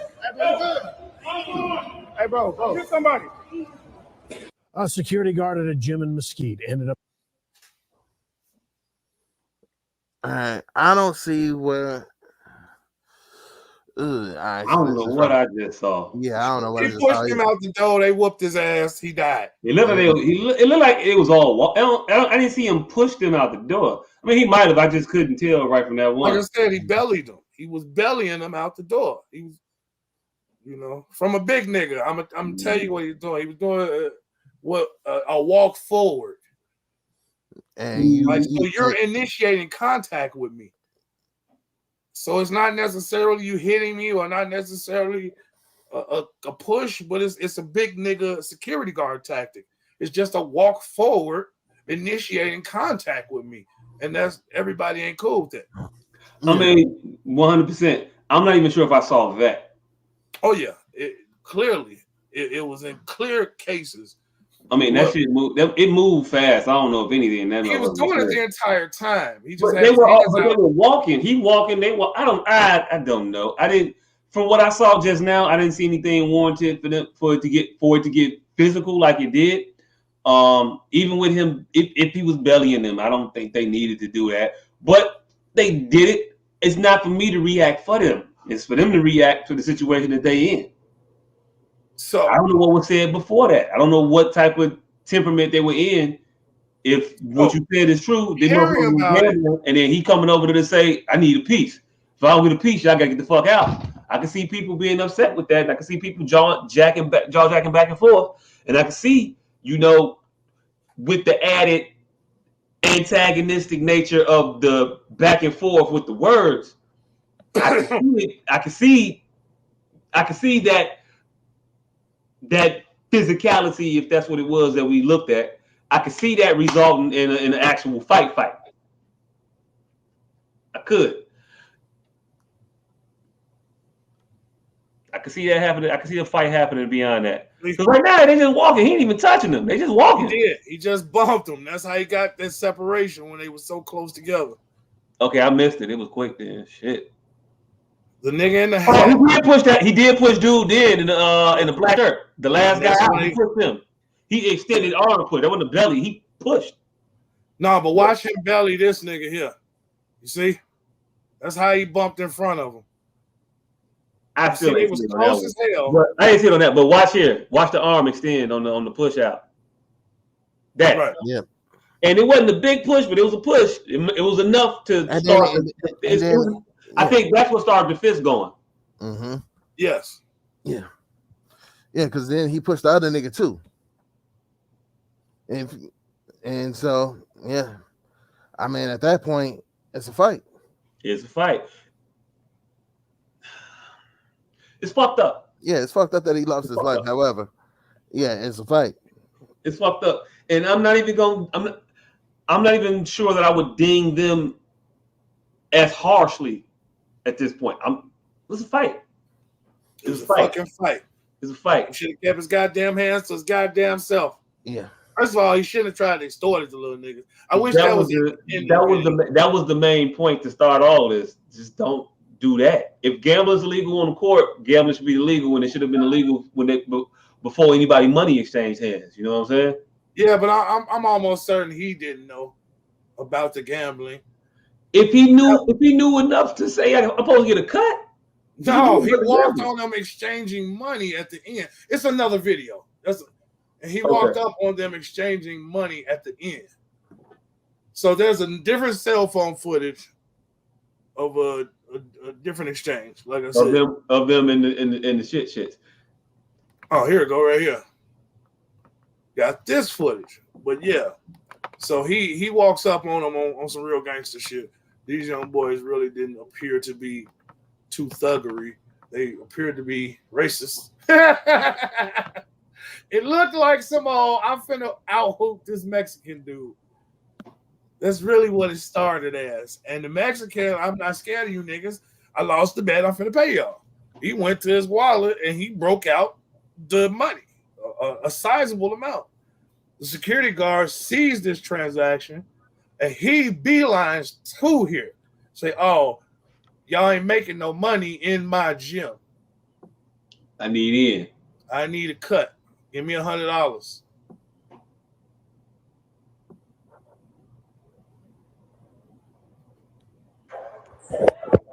Game point right here. Right here.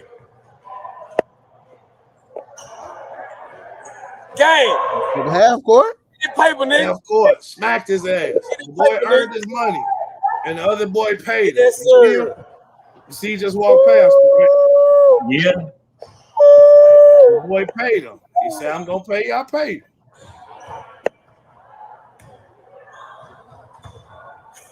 Lee Cam. Funny as fuck. That nigga look mad as hell. You mad too, shit. You just lost. I'm mad as hell I lost. Wasn't a gamble, nigga. I ain't betting them over. Yeah, that's what you do. Shit. If you on your shit like that, I ain't gonna tell you no lie, bro. I swear to God, we gonna have so much fun in the strip club with this band, bro.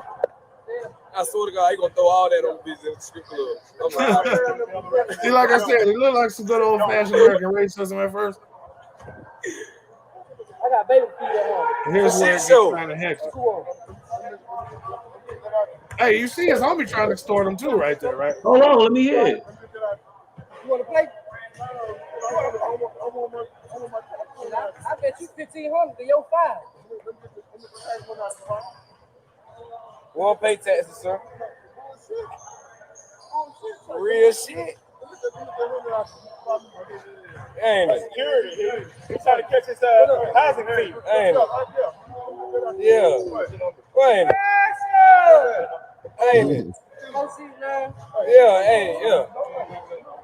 Ain't it? Wait, yeah. All that damn Here we go.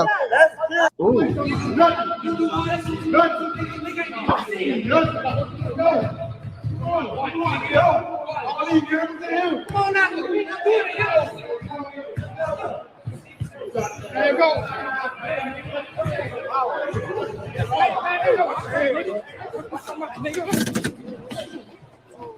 Yep, at this point, I feel like these kids should be guarded. Yeah.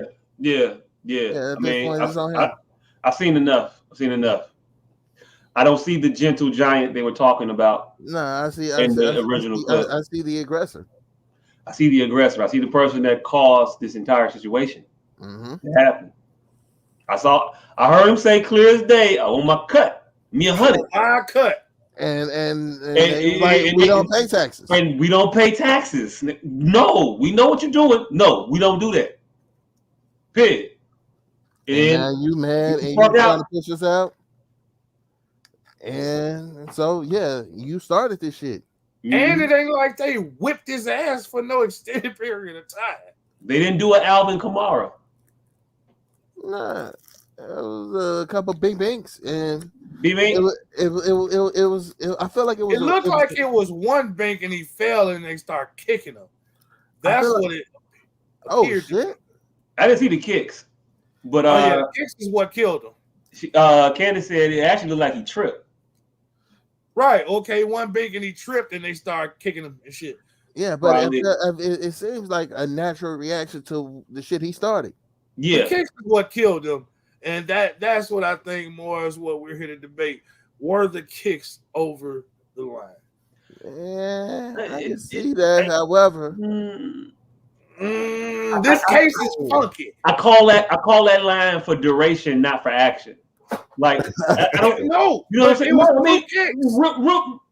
I call a line at duration. So it's about how long you do the shit after you the saying fact. You call a line, not here, but a line. Yeah, a line at the duration of it, not for you falling and me putting foot to ass. Yeah, that's still a fight in my book. Yeah, that's a fight. We still fighting at this point. Yeah, did they cross duration? Nah, they didn't cross duration because the shit happened so fast. It was done. They was moving on. So I didn't see prolonged activity to warrant. They realized that nigga was asleep. They walked off. Yeah, this was more of a stomping than a stomp out. Yes, I didn't think it was a stomping. They had on gym shoes, fam. You can't really get no good stomping with no gym shoes. Them niggas been running full court for 8 hours. Them niggas was tired. They weren't even prepared to fight. Nah, nigga. Once a motherfucker's on the ground and you put your foot to him, that's a stomping. However, there is a difference between a stomping and a stomp out. Hey, I'm finna call a lawyer. I bet you he ain't even putting that in his arsenal.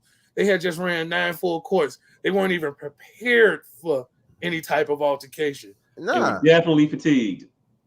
They were in the mode to go kick. Dude was gonna have the time of his life that night. I believe everything he said when he got that money. We go He was gonna have a ball. I just got 5 bills on some unexpected at 8, 9 o'clock at a fucking LA, whatever the fuck it was, not LA Fitness, whatever the fuck the gym name was. I'm finna go ball crazy. Shit. Fuck them up at the club tonight. Shit. I'm finna go take a shower. I'm finna go get some pussy at the club because shit, they see me throwing these out. I'm leaving with something. We out here. And I don't feel like there was malice or aggression in the shit that they was just fighting this nigga. They wasn't trying to beat this nigga head in. There was no extra malice or aggression, but there was still malice.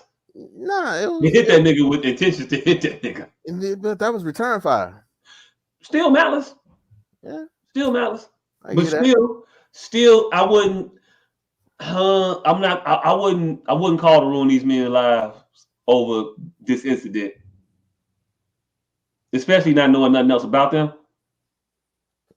With no other history, we're not basing it off nothing other than right. So, like I'm saying, I wouldn't want to ruin these men's lives over this incident, as it's been presented to me, as I've seen it. I don't even see how they got them brothers in jumpsuits, and that always perturbed me about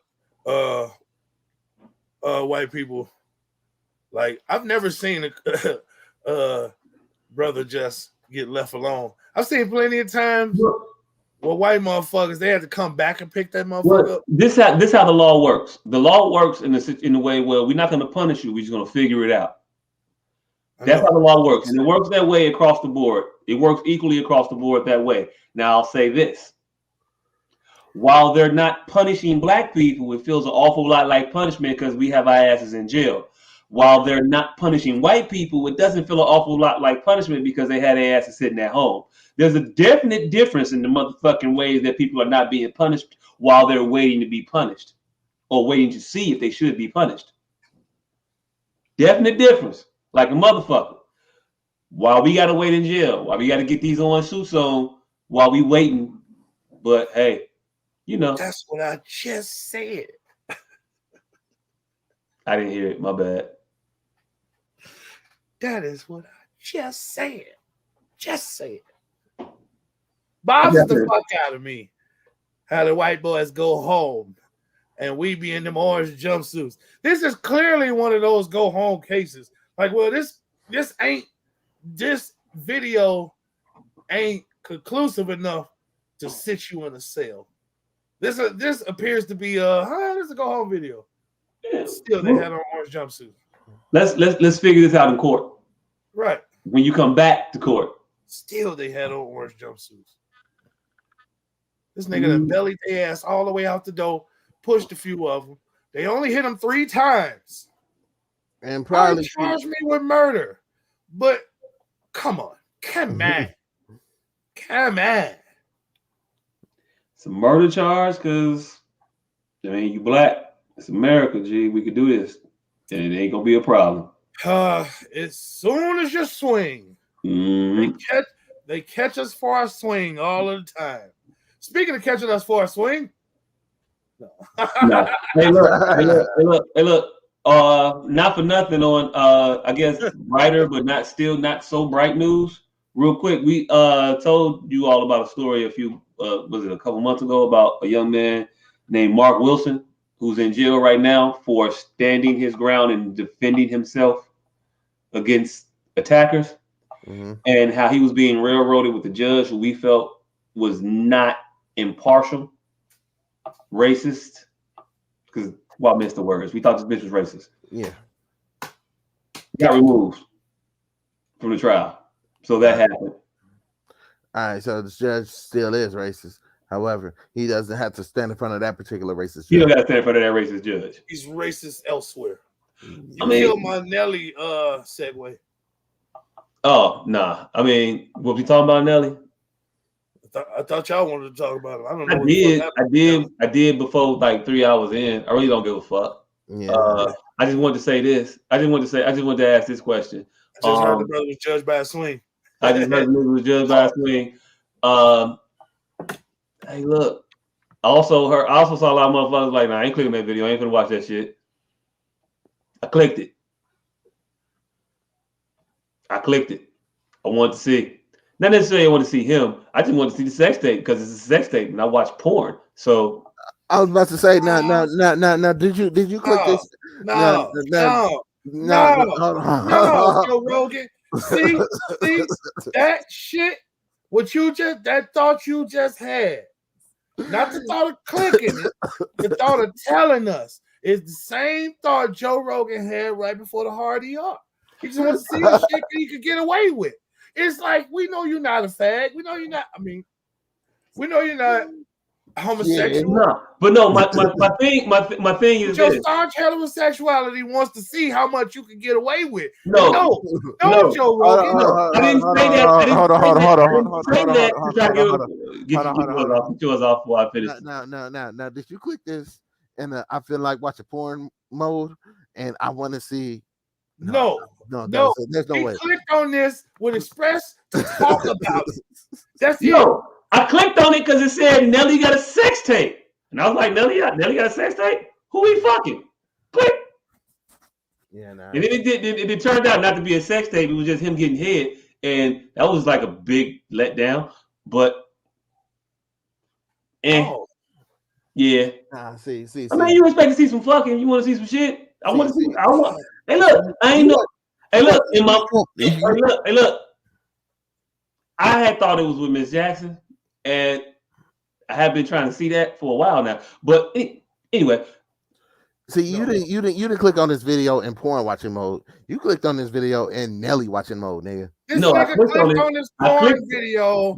He clicked on this Nelly porn video, and Joe Rogan, I'm finna say the hard ER tonight, mode. That's what the fuck he clicked on this video about. And that's my problem. Nelly, Joe Rogan, Jacques, with all you motherfuckers. Because it's not actually y'all. You didn't want to see Nelly or that bitch. What you wanted, now had you seen them naturally, it wouldn't have off-put you. How am I seeing them naturally? How am I seeing them naturally? If you decided that, hey, this is porn time, and or scrolling your timeline and somebody else got it on the timeline. Now how I see the majority of the nonsense I see. I don't click on shit. People, call it what you want. Ain't like I went searching. Ain't like I heard about it. Oh, Nelly got to take. Let me Google. Nah, nigga, media takeout right there. Nelly got a sex video. Oh shit, sex video now. Click. Right. Pops up. No interest. I know you had zero interest in it. You didn't want to see the bitch. You don't want to see Nelly. You expressly wanted to get away with a hard ER, Joe Rogan. That's all you wanted to do. Hey, you wanted to get away with a hard ER tonight. Stop it. No. You're watering down the cause. No, I wanted to see a celebrity sex tape, which is why I clicked on it. The same reason I watched Kim Kardashian and Ray J's sex tape. The same way I watched Pamela Anderson and Tommy Lee sex tape. The same way I watched fucking Jocelyn and Stevie J sex tape. Same way I watched Stevie J ex-wife and her nigga sex tape. I've seen none of these sex tapes. I've seen the Pamela Anderson one. Pamela Anderson, that was first, right? Before the R. Kelly tape, right? I want to say yeah. But I thought about that after I texted your ass. R. Kelly was the first viral, I think, of the modern word. I mean, could be. I mean, it was a lot of old viral shit. I mean, no, I'm talking of the newest sense of the word. I don't know. If we thought about it, we might be able to come with some. I don't know. Maybe I'm talking a piece of. I'm giving you. I don't know. Media. I don't know what else. Modular media that made its rounds, like through unconventional means. Hey, look.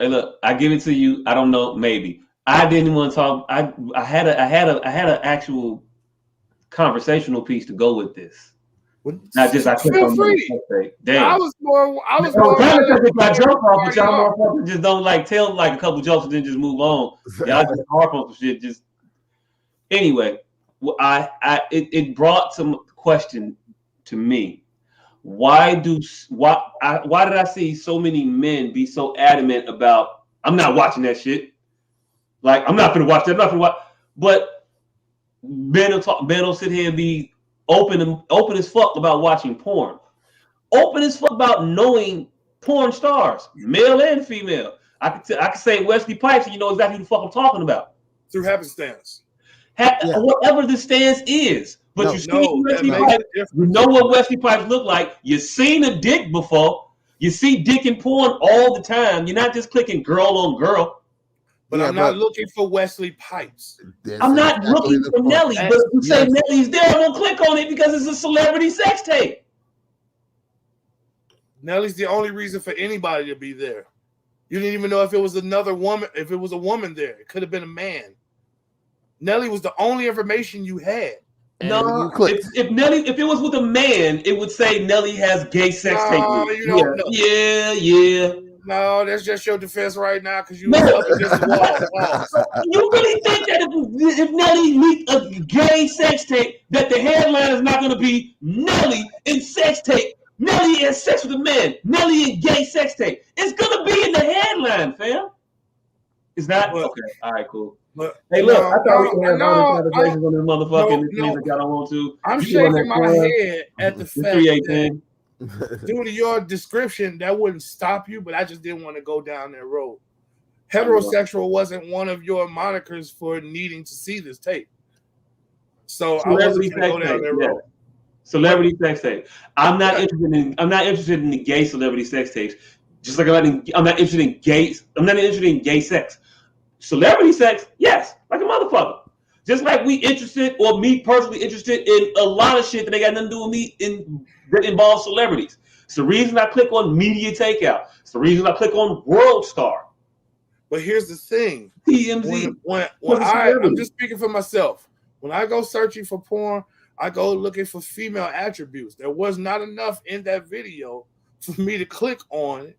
It didn't say Nelly fucks a particular type of woman that I like, or Nelly fucks a person that I like. It just gave me Nelly. So that was not enough for me to click on. It was nothing. When you searching porn, you're searching porn with an intent to touch yourself. On women. No, you searching with the intent to touch yourself.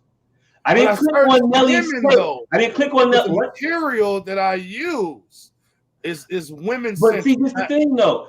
This wasn't a masturbatory expedition for me.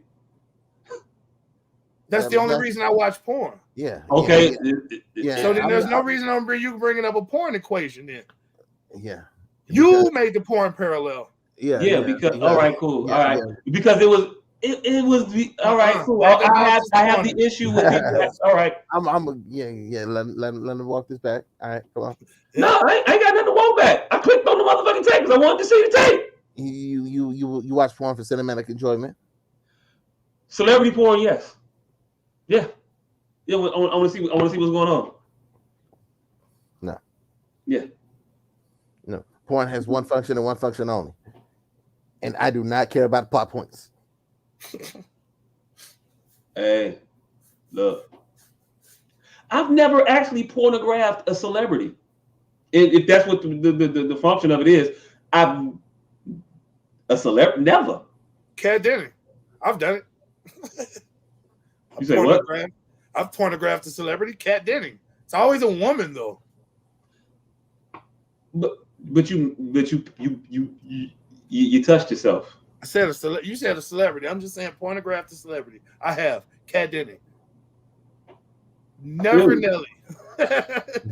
I've never pornographed Nelly, motherfucker. I've never I've never researched porn. Y'all got it. I'm tired. I've never researched porn.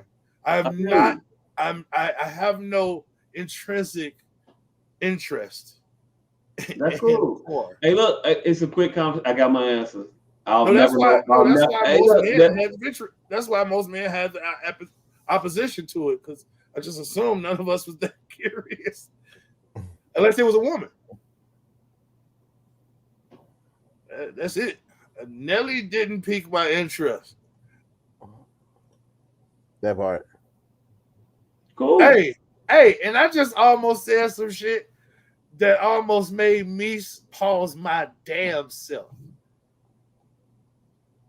I'm gonna let y'all have fun with this and hear it come out of my mouth. Pause. Nope. I'm gonna let y'all hear it come out of my mouth. Pause. And let y'all have fun with it, because clearly y'all's a little embarrassed right now.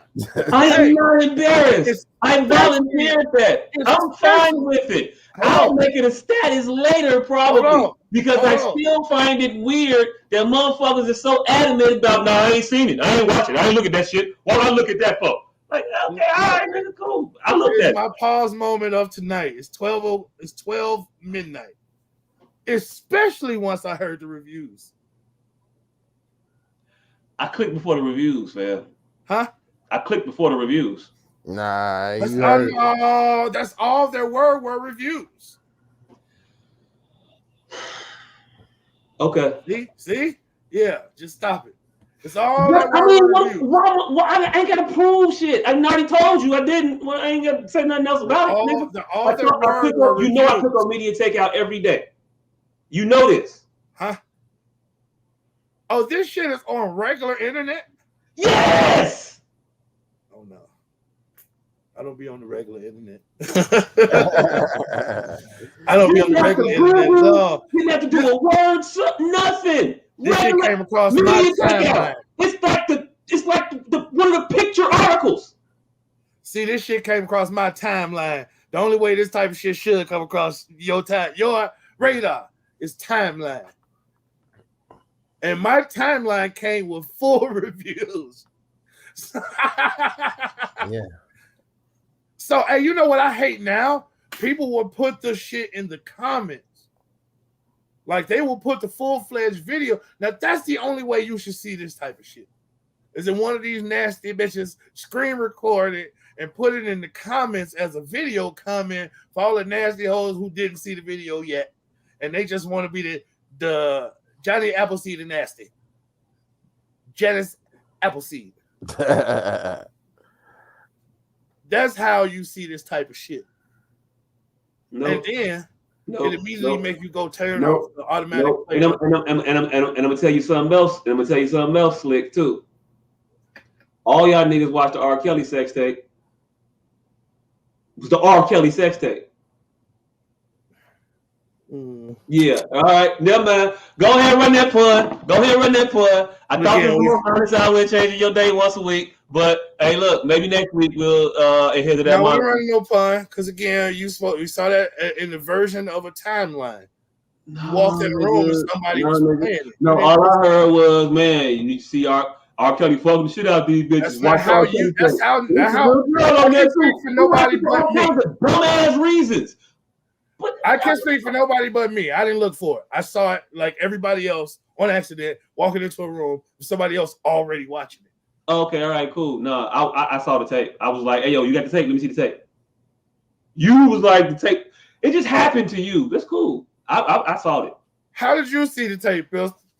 I saw the tape when I wanted some porn to watch. Like shit. Oh no, hell, you freaky as him. What? That's weird. When it's porn time, it's porn time. You gonna watch child pornography? No. It was during my porn watching mode at that time. Child pornography. No. I'm in porn watching mode. Hey, R. Kelly got a sex tape. Fuck it. Let's see if this works. Of a child. Yeah, it didn't work. Therefore, I went to a different porn. However, hey, look, I had said run that pun. You should have let him run that pun. I should have let him run that pun. Oh my Jesus Christ! I'm not sitting here deciding. Hey, fuck it. It's time for me to watch R. Kelly fucking for 90 minutes in the middle of the day. Hey, look, I take it back. I had said this wasn't the most. Hey, look, niggas is honest. Hey, look, Lord, motherfuckers is telling the truth. My bad was situated differently. Hey, look. This nigga just said one day he was feeling kind of hot. He felt like dabbling in child pornography. No. And R. Kelly had this shit I heard about. So let me see what's today. Like decide to watch R. Kelly porn. Watch the R. Kelly video ain't a 3 o'clock in the afternoon type shit. Yeah, it is. No, it's not. Definitely a 3 o'clock in the afternoon type of shit. In the room full of motherfuckers. And you ain't look at this shit. That's when I saw it at 3 o'clock in the afternoon in a room full of people. No. Because at that point, why the fuck am I deciding to watch R. Kelly fucking? Hey, look, run that pun, fam. I don't know why. The reason people watch train crashes because it was an oddity. It was alluring. No, they don't get you off the hook. Nelly was only promising regular fucking. R. Kelly was promising pissing on a child. That was something outside of regular fuck. There was an oddity there too. So yeah. Now they don't get you out that Nelly tape shit. No need to get out the Nelly tape shit. No, I'm perfectly comfortable in my Nelly tape shit. I don't have a problem with it. No. I don't have a problem with it. No, I wouldn't have a problem with it either. Hey, look, and not for nothing, because I'm me, and I could be full on fledged disclosure. The graphic right above the Nelly one was about another motherfucker, but it wasn't a sex tape. It was a dick pic release. I didn't click on that because it just said, I think one of the B2K niggas, I think it was, and it was like he got an ugly dick, and it was in the headline. And I was like, I don't need to click that. I don't give a fuck about his dick being ugly. But if it was pretty, no, I don't give a fuck about his dick. I don't give a fuck about his dick appearance. Hey, we better get the fuck up out of here. Now, if that had been like, hey, yo, look, he released a sex tape, I'd have watched that too. But I'm not gonna watch no pictures of no nigga dick. But the sex tape, I hate this goddamn podcast. I hate this podcast too. I hate this shit. Hey, we do this shit goddamn once a week. We want to thank y'all for tuning I in. want to talk to y'all in the chat afterwards, how we normally do. I think we should all leave. Like, soon as we shut this down, I think we should all go our separate ways. I think we need to go. We need to go to our respective because I got questions. I got fucking questions. Hey, look, keep questioning it. I'm gonna share screen on the video, nigga. Absolutely the fuck not. Hey, we do this shit every goddamn week. We'll thank y'all for tuning in. Hey, holla at that nigga for custom t-shirts, herbal containment units.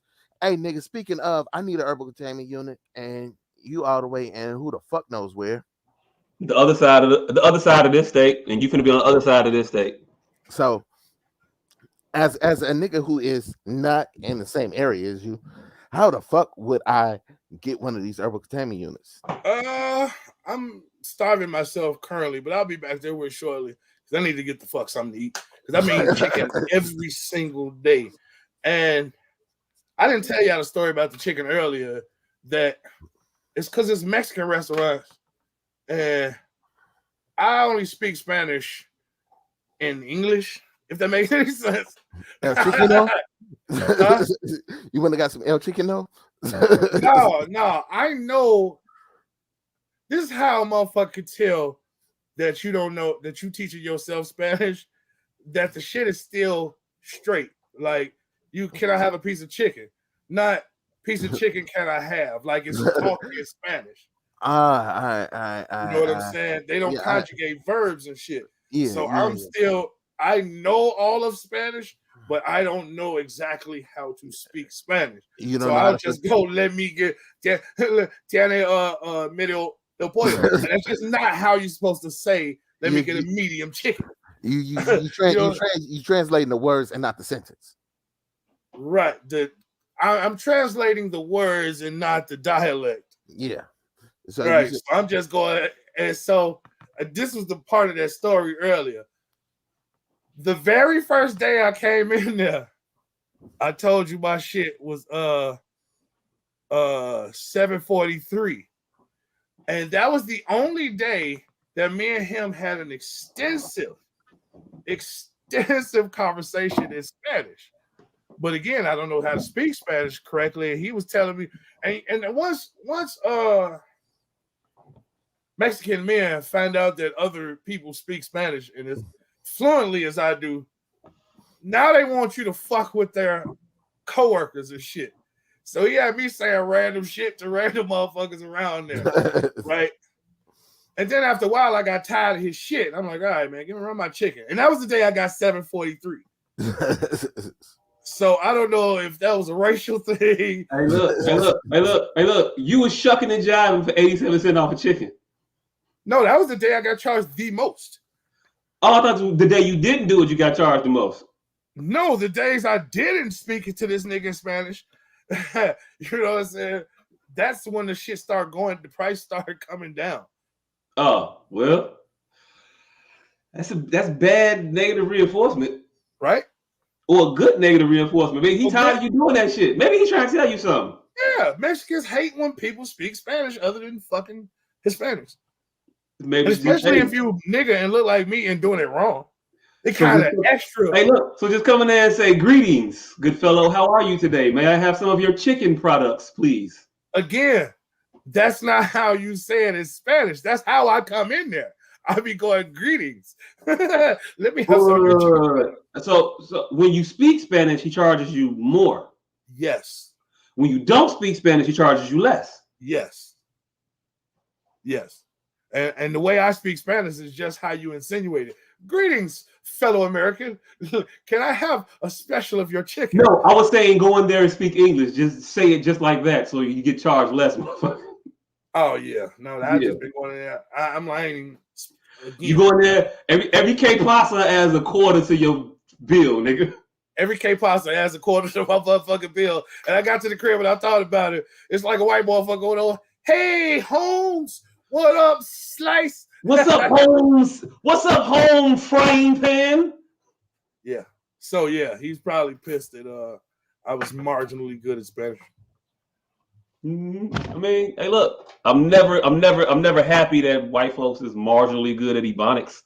Ever. And I didn't think about that, but now I'm starting to think about it differently because it's just my way of trying to learn his language in my own way. This is the way I learn. You are appropriating.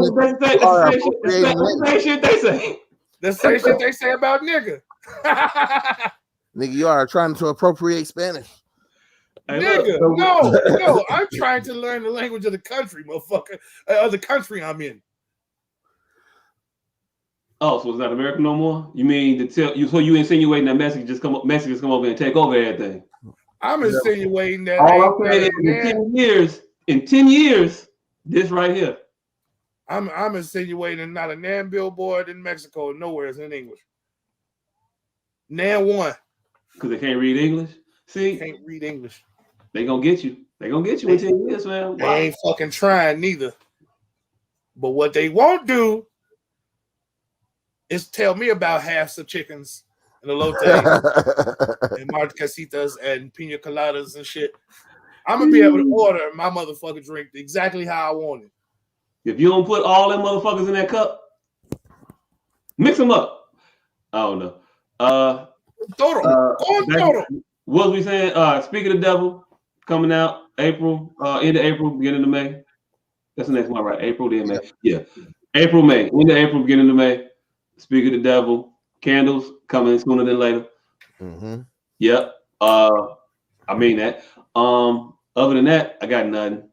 All right. So hey, did you hear about the dude that saw the motherfuckers robbing the Apple store? There was an eyewitness.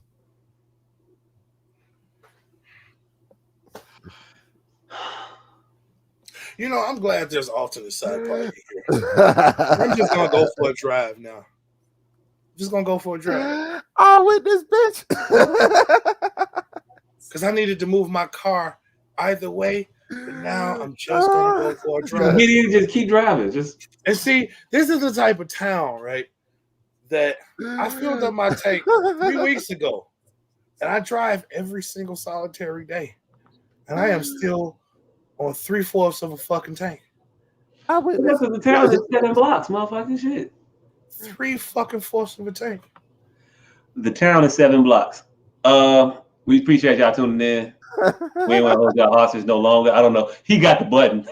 Eyewitness. Is that what I sound like when I laugh at my own jokes?